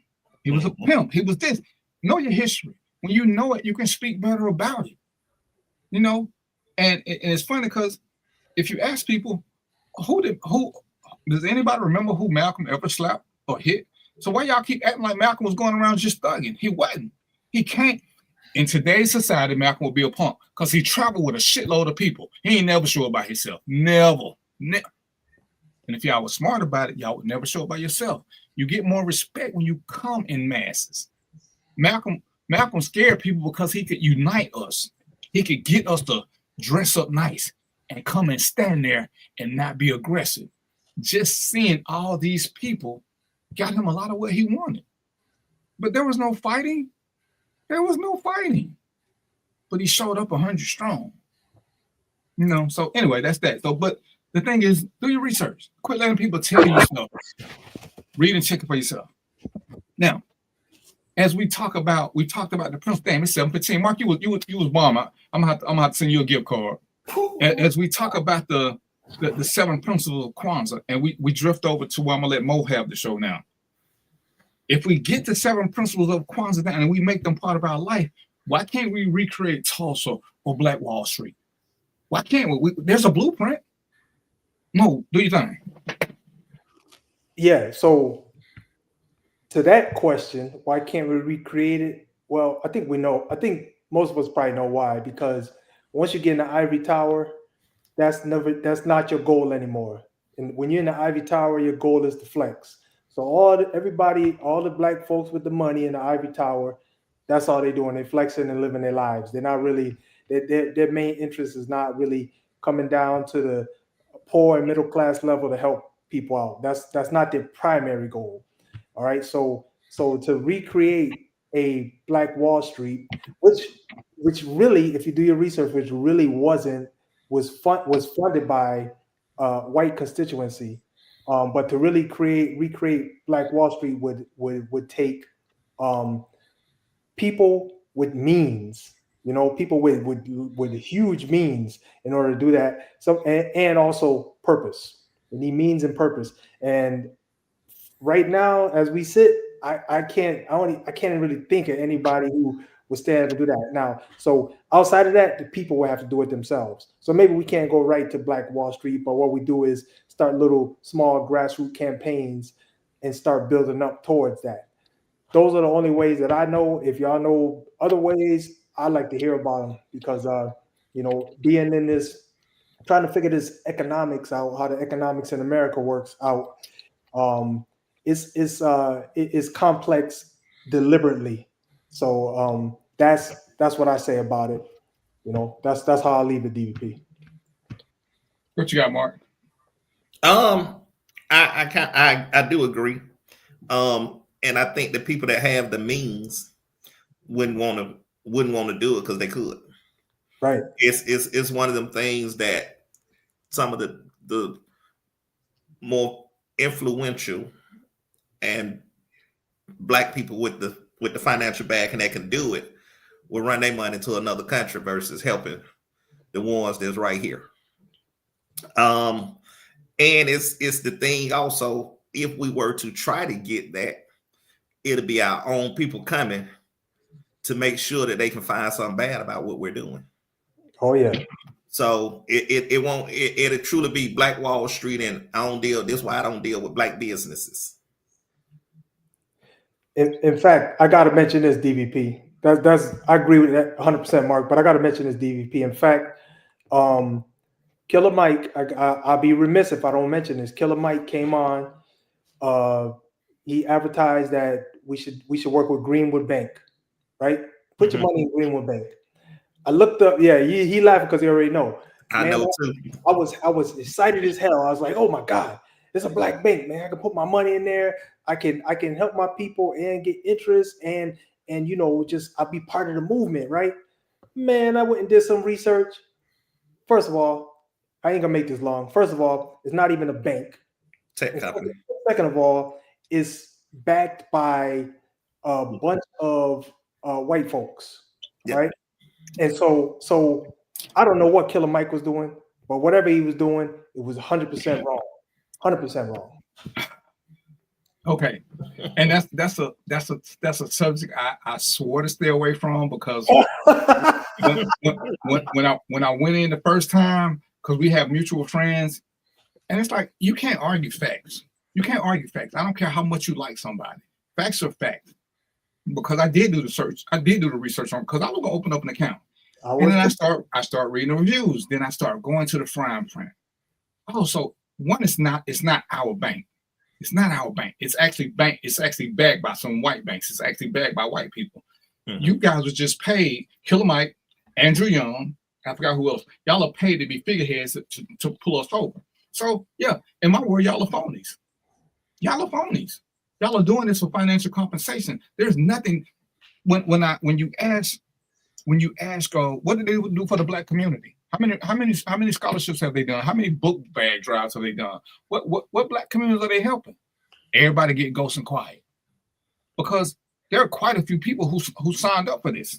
Quite a few, thinking they was gonna be doing some good. And this is one of the things that I truly hated, and I hated to be the bearer of bad news.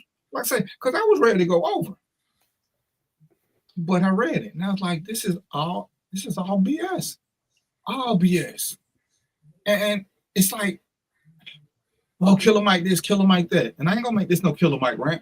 But when Killer Mike's candidate didn't win, did you hear from him again? Did he say anything about any other candidate? Have you heard Killer Mike say anything about your current president? So who is Killer Mike really for? Who is he really for? He may drop a couple of nice, great baselines. But who is Killer Mike for? And that's all I'm saying. You know, him and T.I., they got great discounts on buying property in the hood that they turned around and did nothing with. I've been hearing about this T.I. affordable housing for the past 5 years, but I don't know about who's there. I don't even know about who know where it is. But they put somebody in front of us with a great baseline, and all of a sudden, we're just supposed to run and jump. You know, we did the thing with the boycott and Target. I talked about the founders of Black Lives Matter, how they were perpetrators. They weren't in it for us. If you're gonna do something for Black Lives Matter, do it for your local chapter. But the chapter that founded, the lady had told Walmart that she could get black people to stop going there unless they gave her a position. This is all documented now. So she was trying to be on the Walmart board of directors, showing how she could manipulate black people not to go there.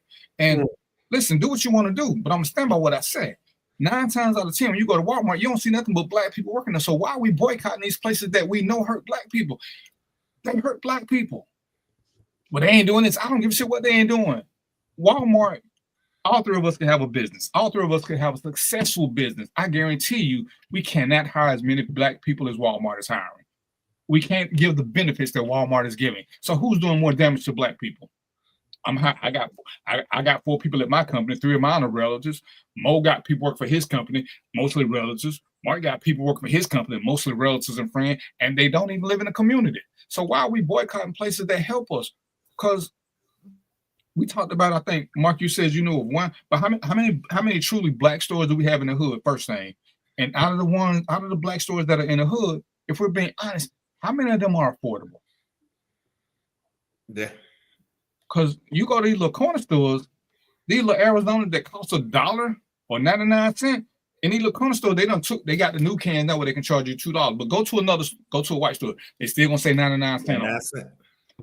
So why would I want to go to the local store? Oh, they rent's higher. So how is that my problem? My rent higher too. So you want me to help pay your rent? You don't even live in this neighborhood. And that's why when we look at the 7 principles, it is about doing stuff in the community. So if we can dedicate this, again, group economics. How about we buy a strip mall as opposed to renting one? We buy one together, we can control the rent. So now we can make things lower price and we can get the community to come in. And this is where we just have to stop being so greedy and selfish. So this is where we got to start doing things collective and talking and making things better and seeing who can do what. Because guess what? And I'm just using this as an example. I may have the money for this. And we trying to do this as collective. Marq ain't got the money I got, but Marq got the time to run it for me. This is where we work as a unit. We don't have to worry about who got the most this. We're trying to figure out who can do what. And this is how we become a collective. It ain't about who got the most. And that's why we got to stop being competitive. Well, we're going to let DVP do this because he got the money. Marq can do this because he got the time. Mo can do this because he has the resources for this. And this is where we have to let people be the best them that they can be. Don't be the best me. Let Marq be the best Marq can be. And we can start doing more together. And then we can start moving up. But we gotta adopt that concept. Because for the life of me, and when I gave it to Mo, I was like, Mo smart, but he can come up with this. For the life of me, nobody can tell me why we don't have another Black Wall Street. There's a blueprint. With all these people who got money, and not just the famous people, why don't we have one somewhere? Why do we keep talking about Tulsa and what year was it burned down, Mo? Oh man, you got it. I don't know. It was a long time ago. Why we ain't built another one? It ain't like we ain't had the resources. Yeah, no, that's true. Yeah, it ain't like we ain't had them. Yeah, and we got. I could probably. I don't know the numbers. I haven't done the research, but I could guarantee we got more millionaires, billionaires now than we had back then. Right, but it's like when they tell us something, they tell us how to hurt each other. I ain't knocking churches, but I am. How many churches giving out low interest loans to people at risk? All you gotta do is extend the home loan. Let them put their home up as collateral. But when granting them can't afford it, why these churches ain't stepping up? But they want you to donate to them so they can go to Africa and spread the word of God. Well, you can spread the word of God on Old National. You can spread the word of God on Moreland Avenue. You really got to go to Ghana to do this? And you want my money while my grandmama's struggling? Y'all can do this. Y'all making all this money. And it's like, at some point, ladies and gentlemen, we got to start holding people accountable for real. Not just turning our head and walking away from it. We got to start holding people accountable who want to be our leaders. What are you doing for this? What are you doing for that?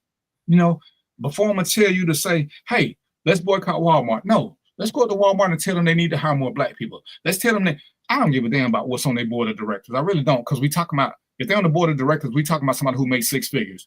Let's talk about grassroots. Hey, this Target in our neighborhood, y'all need to have a Black gym. Y'all need to have some Black store managers.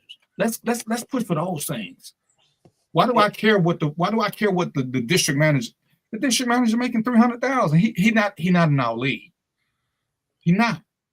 But the store manager who making 30, 40, 50, that's somebody we can get from us. But I don't need to boycott and stop going. Let's just go and demand stuff. Say, hey, until y'all change y'all hiring practices locally, we're not gonna do this y'all no more. And let me add this. You mentioned the church, and I'll say, so people go to church. I don't have nothing wrong with religious people. You want to go to church, that's on you. But what I am going to say is it's a central point where a lot of Black folks meet. And so if you ever wanted to do collective economics, that's where you do it, because you already given a tithe, right?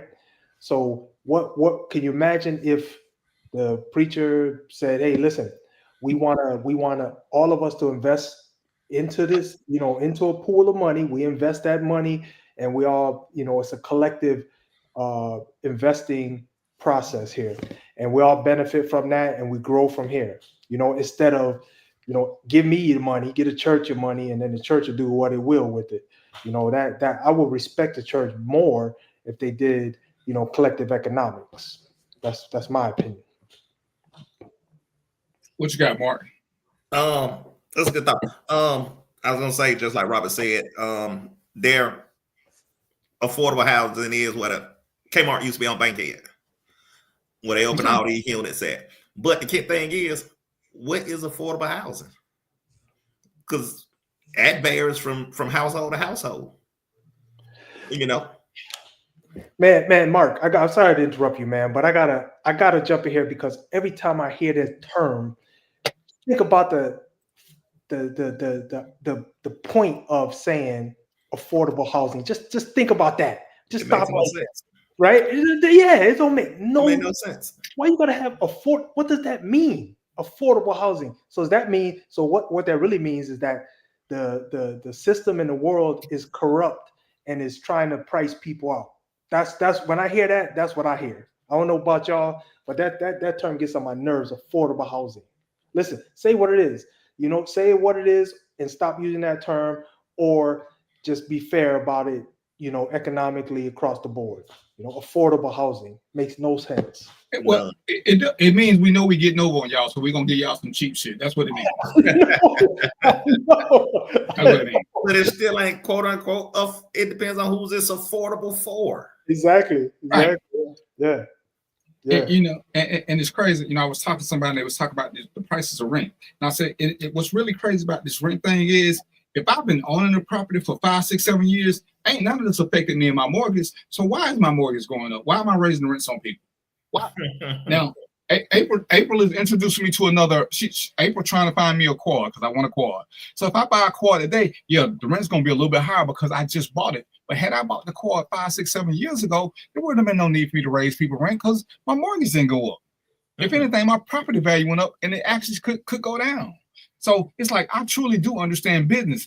Everybody got greedy. That's why we lost affordable housing. That's why it became such a thing, because these apartment complexes, ain't none of them new. So why did they rents go up? All of them been here.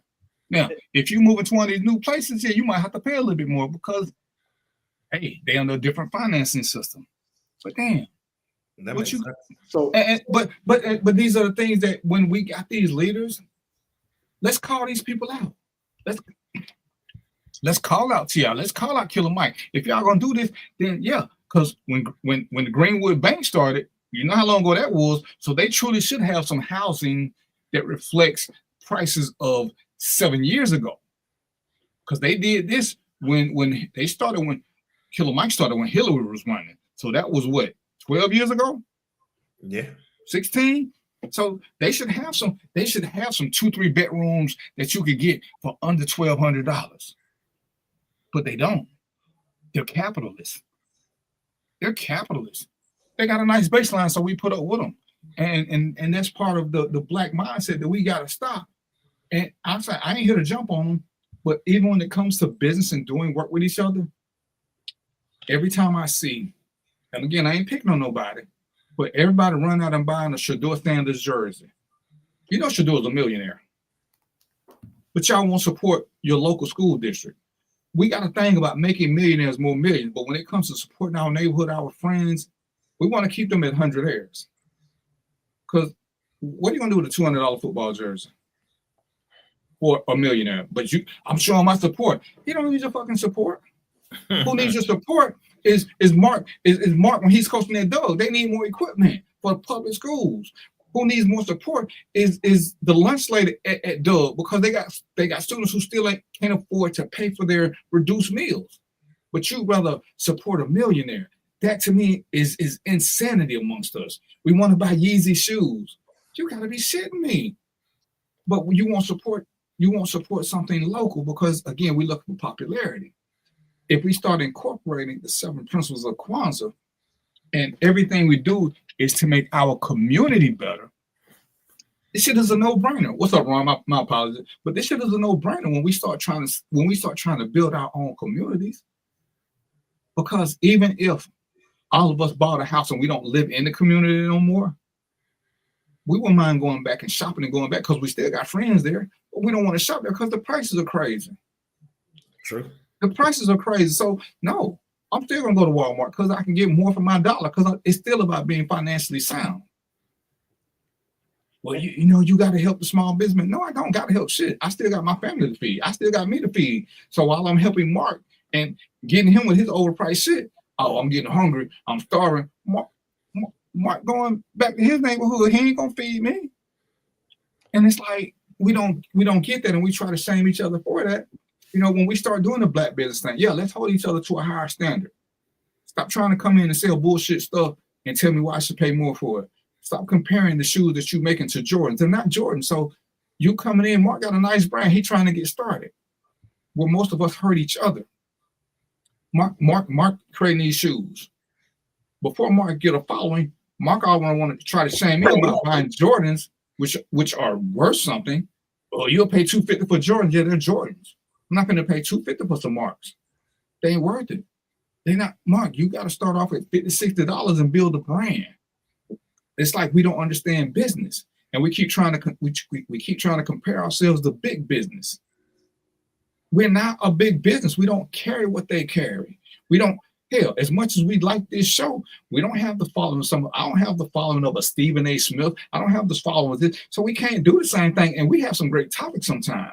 Sometimes we teaching y'all some really good shit, but on a good day, I might have 50 people watching the show.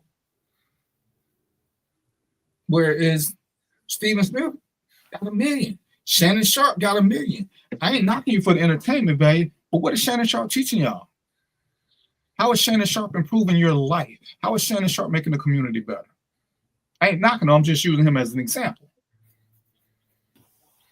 Right. Jordan don't even wear his own shoes, but he get paid from them. And like I said, I ain't knocking him because understand the hype. I will never knock Nike because you know what I know Nike does? Nike supports underprivileged schools and neighborhoods. I know this. I've seen them donate stuff. So I'm not going to dog Nike. Another reason that when Mark come with his brand, I'm going to still go with Nike because Nike is doing stuff in underprivileged neighborhoods. I know this for a fact. And we was talking the other day, they're telling people not to shop at Home Depot because Home Depot has ties to Trump and all this and this and this. Well, Mark is from here. Mo ain't from here. But when we had Snowmageddon, guess what store opened up and let people come in and stay the night and kept the heat on? Home Depot. So you'll never get me to boycott Home Depot. Never. Because Home Depot, he didn't have to do that. He paid his workers to stay there, but he told them to open doors and let people in off the highways. You ain't gonna never, ever make me hate Home Depot or Arthur Blank. Because he support Donald Trump. We all supported some dumb shit. Some of y'all support your rapist cousin.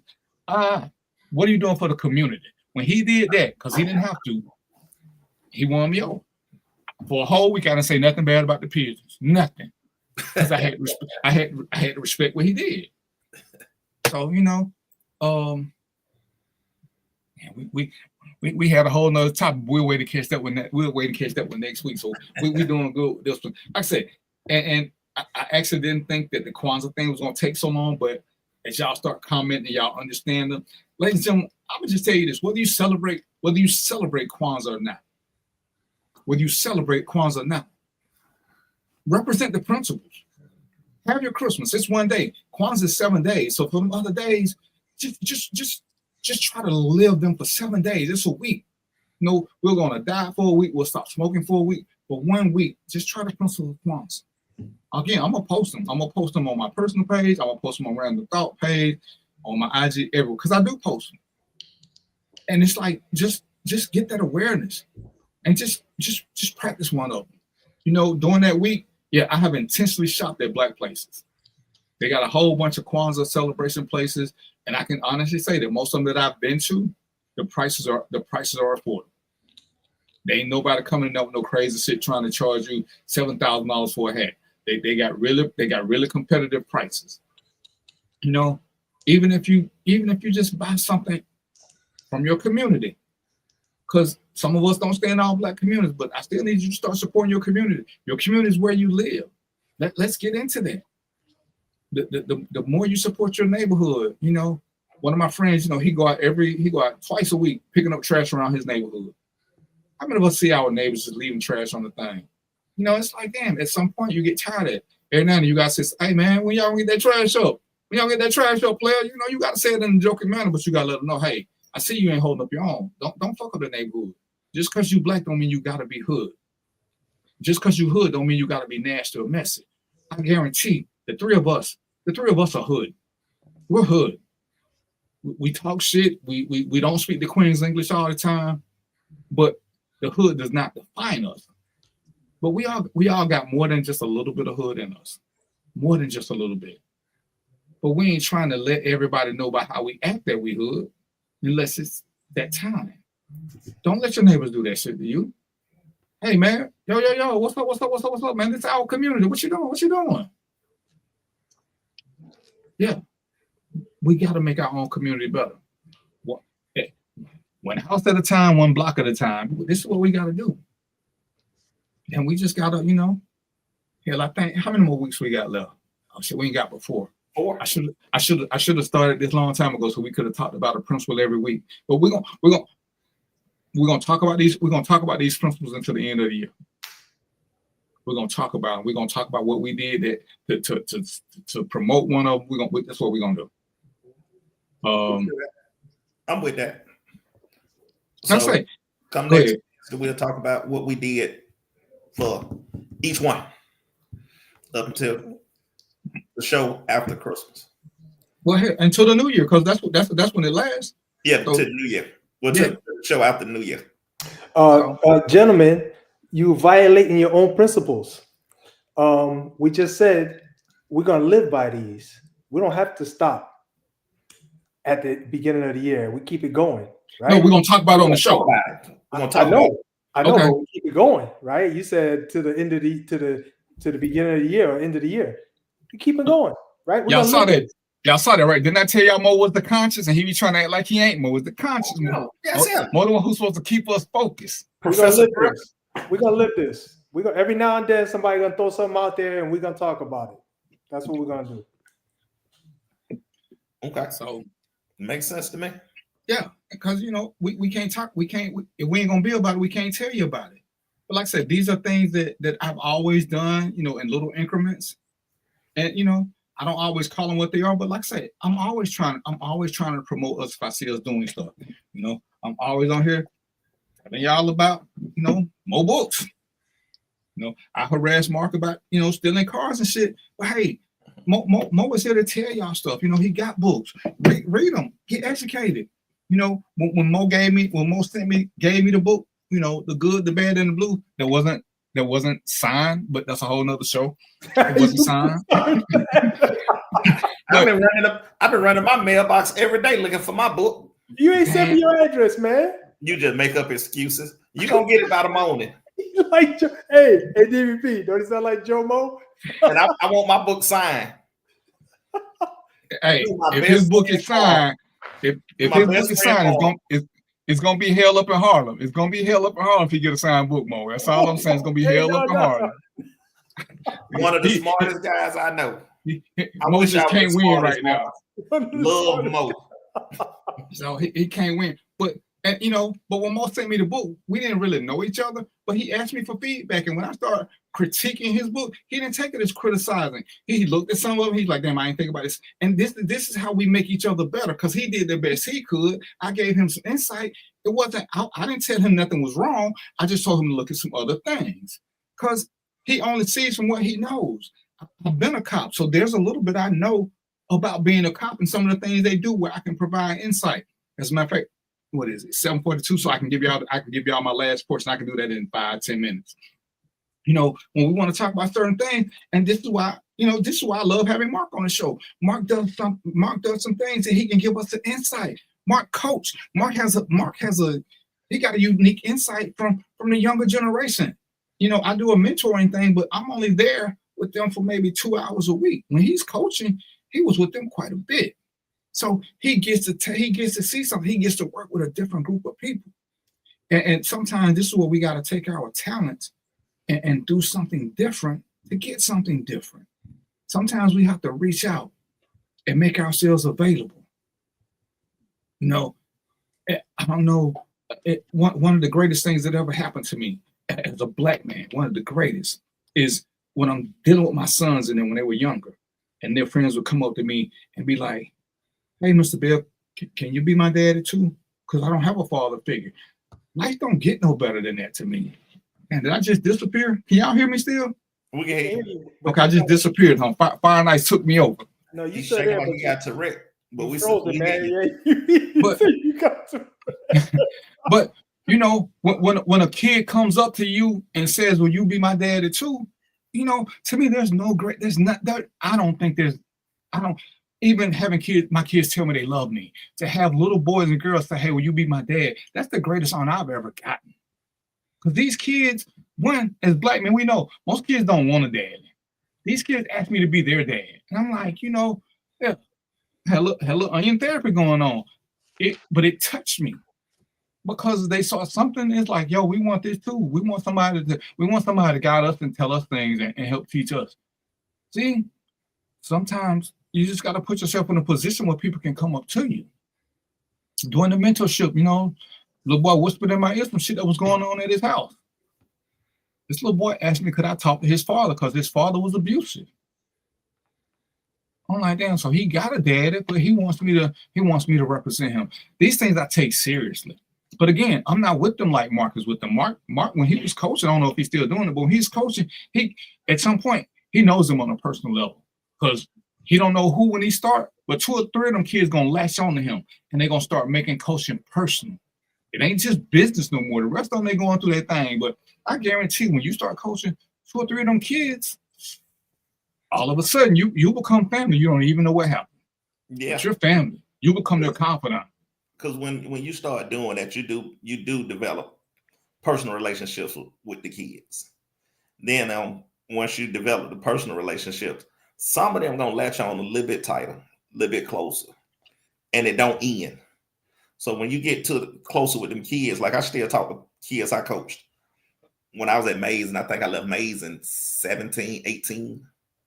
But I still have a relationship with those kids. He gone. But I still have a relationship with those kids, and constantly, we text just if it's just to say, "Hey, how you doing?" And some will reach out and ask for money. "Hey, coach, I got this going on. Can you help me out?" Yeah, But that's a relationship that you have to have in that mentorship. Once you start mentoring them, and you get that relationship, it doesn't end. It just keeps going and going and going. And I love it. I love it to run into the kids that I've coached, and especially when they're doing something positive. You can say, "How you been?" "I'm doing XYZ. I'm doing this. That's a great feeling. I had one, he was an aspiring rapper, low on funds. "Hey, look here, I know you want to be a rapper. I ain't saying stop sending me your music on iCloud. I'm gonna keep listening to it. But I encourage them to join the electrical union, So now you can be able to support your family as well as pursue your dream. So it's good. It's like I say, once you start, it never ends. Yeah, because when they see you're genuine, they just come to you. Because unless you're doing it strictly because once they see that you're a person, like I said, they gonna come to you. When you're doing it with a good heart and you ain't there for the money, they're gonna come to you. Yeah. It just is what it is. All right. So let me get this because I can do this quickly. All right. So again, because we're doing a Law and Order series. Police have 3 types of authority. 3 types. I mean, 3. I'm telling you, they got 2 types of authority, but it's 3 times when police use their authority. One is when they're being officer friendly. When they're being officer friendly, there's no power. They just speaking, hey, they go to the schools, yada yada yada. The other one is when they stop you to ask you questions. They're in investigative mode. When they're in investigative mode, they have to tell you, number one, they have to tell you there's no investigation without you knowing. When they're in investigative mode, you do not have the right to leave. You do not have the right to leave. Legally speaking, an arrest is when I stop your locomotion. That's the technical definition. But it's not valid because they can stop you to see if you should be arrested or not. So when the police comes to you in the official capacity and says, "I need to talk to you," he should tell you exactly why. If he can't tell you why, he's not in investigative mode. He's in trying to chump you off mode. "What do you need me for, sir?" He needs to be able to tell you of a crime that he think you committed or that you knew about. Anything else is bullshit, ladies and gentlemen. But once he does that, consider this: when you get pulled over on the highway for driving, They pull you over because they think you were speeding or you crossed the line or something. They have to tell you why. It's investigative detention. You know, you're not free to leave, which is technically arrest, but it ain't. You're not free to leave. They get to finish their investigative detention and determine whether or not you should get a ticket, go to jail, or go free. That's it. The third type of authority they got is when they're actually arresting you. There's nothing you can do to stop those.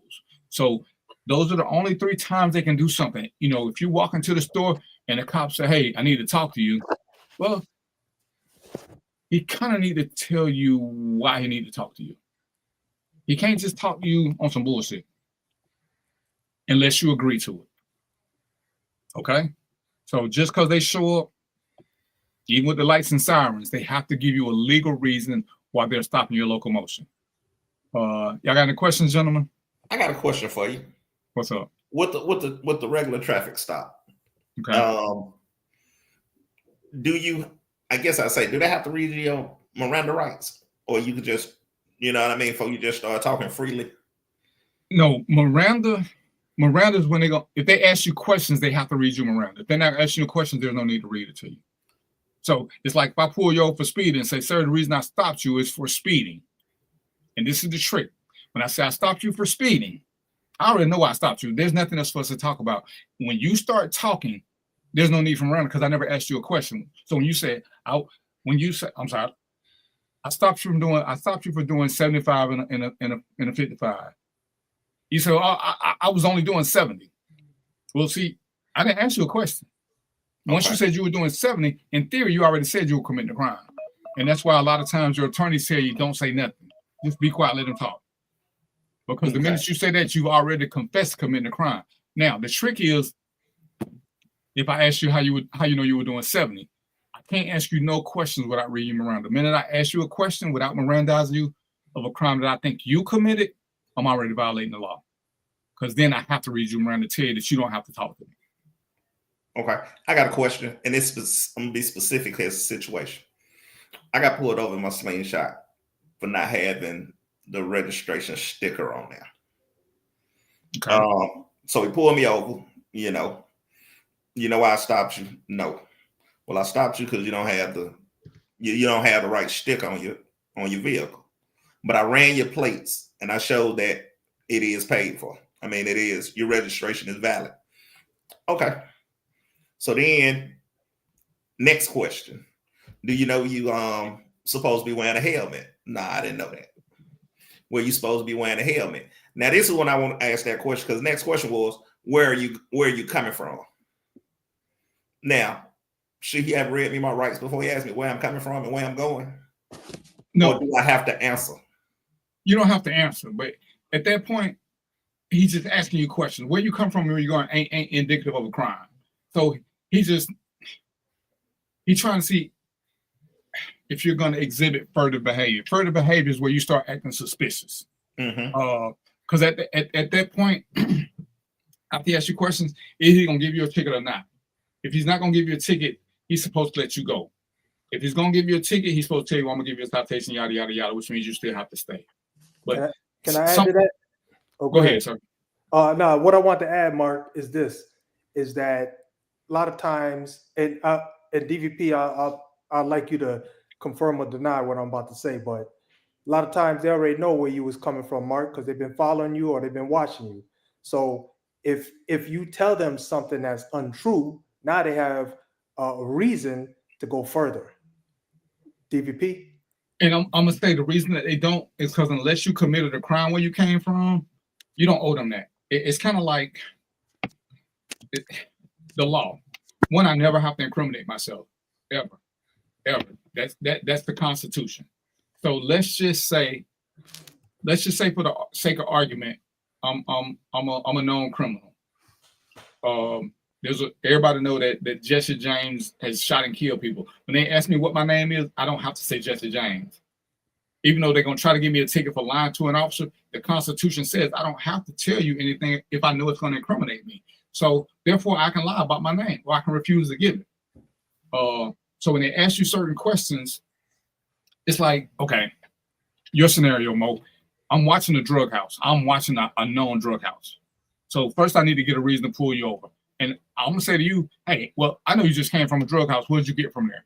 Now, if you start saying you didn't come from the house, then we got an issue because I already told you that I know. So when I ask you where you came from, cops do it, and we don't know any better. And that's why I tell people most times, just shut up. Don't say nothing. If you ask you where you're coming from, you don't want to appear to be combative, but ask them why. I mean, what's the reason you need to know where I'm coming from? You know, and sometimes, you want to be a little cordial so you don't get a ticket because he can still give you a ticket. But if you're feeling antsy about it, he's got to have a reason for asking you questions. Like I said, unless he's just in purely officer-friendly mode, how you doing today? What's going on? Yada, yada, yada, yada, yada. And you got a lot of groceries in the car. I mean, sometimes it's just small talk they making to pass time. You kind of got to feel that one out for yourself. Okay. And I ask because, now this question is, where you coming from? Home. Where you going? And I'm like, want to be cordial because I know I'm wrong as two left shoes. So let me just answer these questions so I can lower the rate of percentage of me getting this ticket. Marq just trying to prevent himself from saying your mama house. That's all he's trying to do. But that's the thing. I don't want to get the ticket, and I didn't get the tickets. Right, and that's what I'm saying. You kind of got to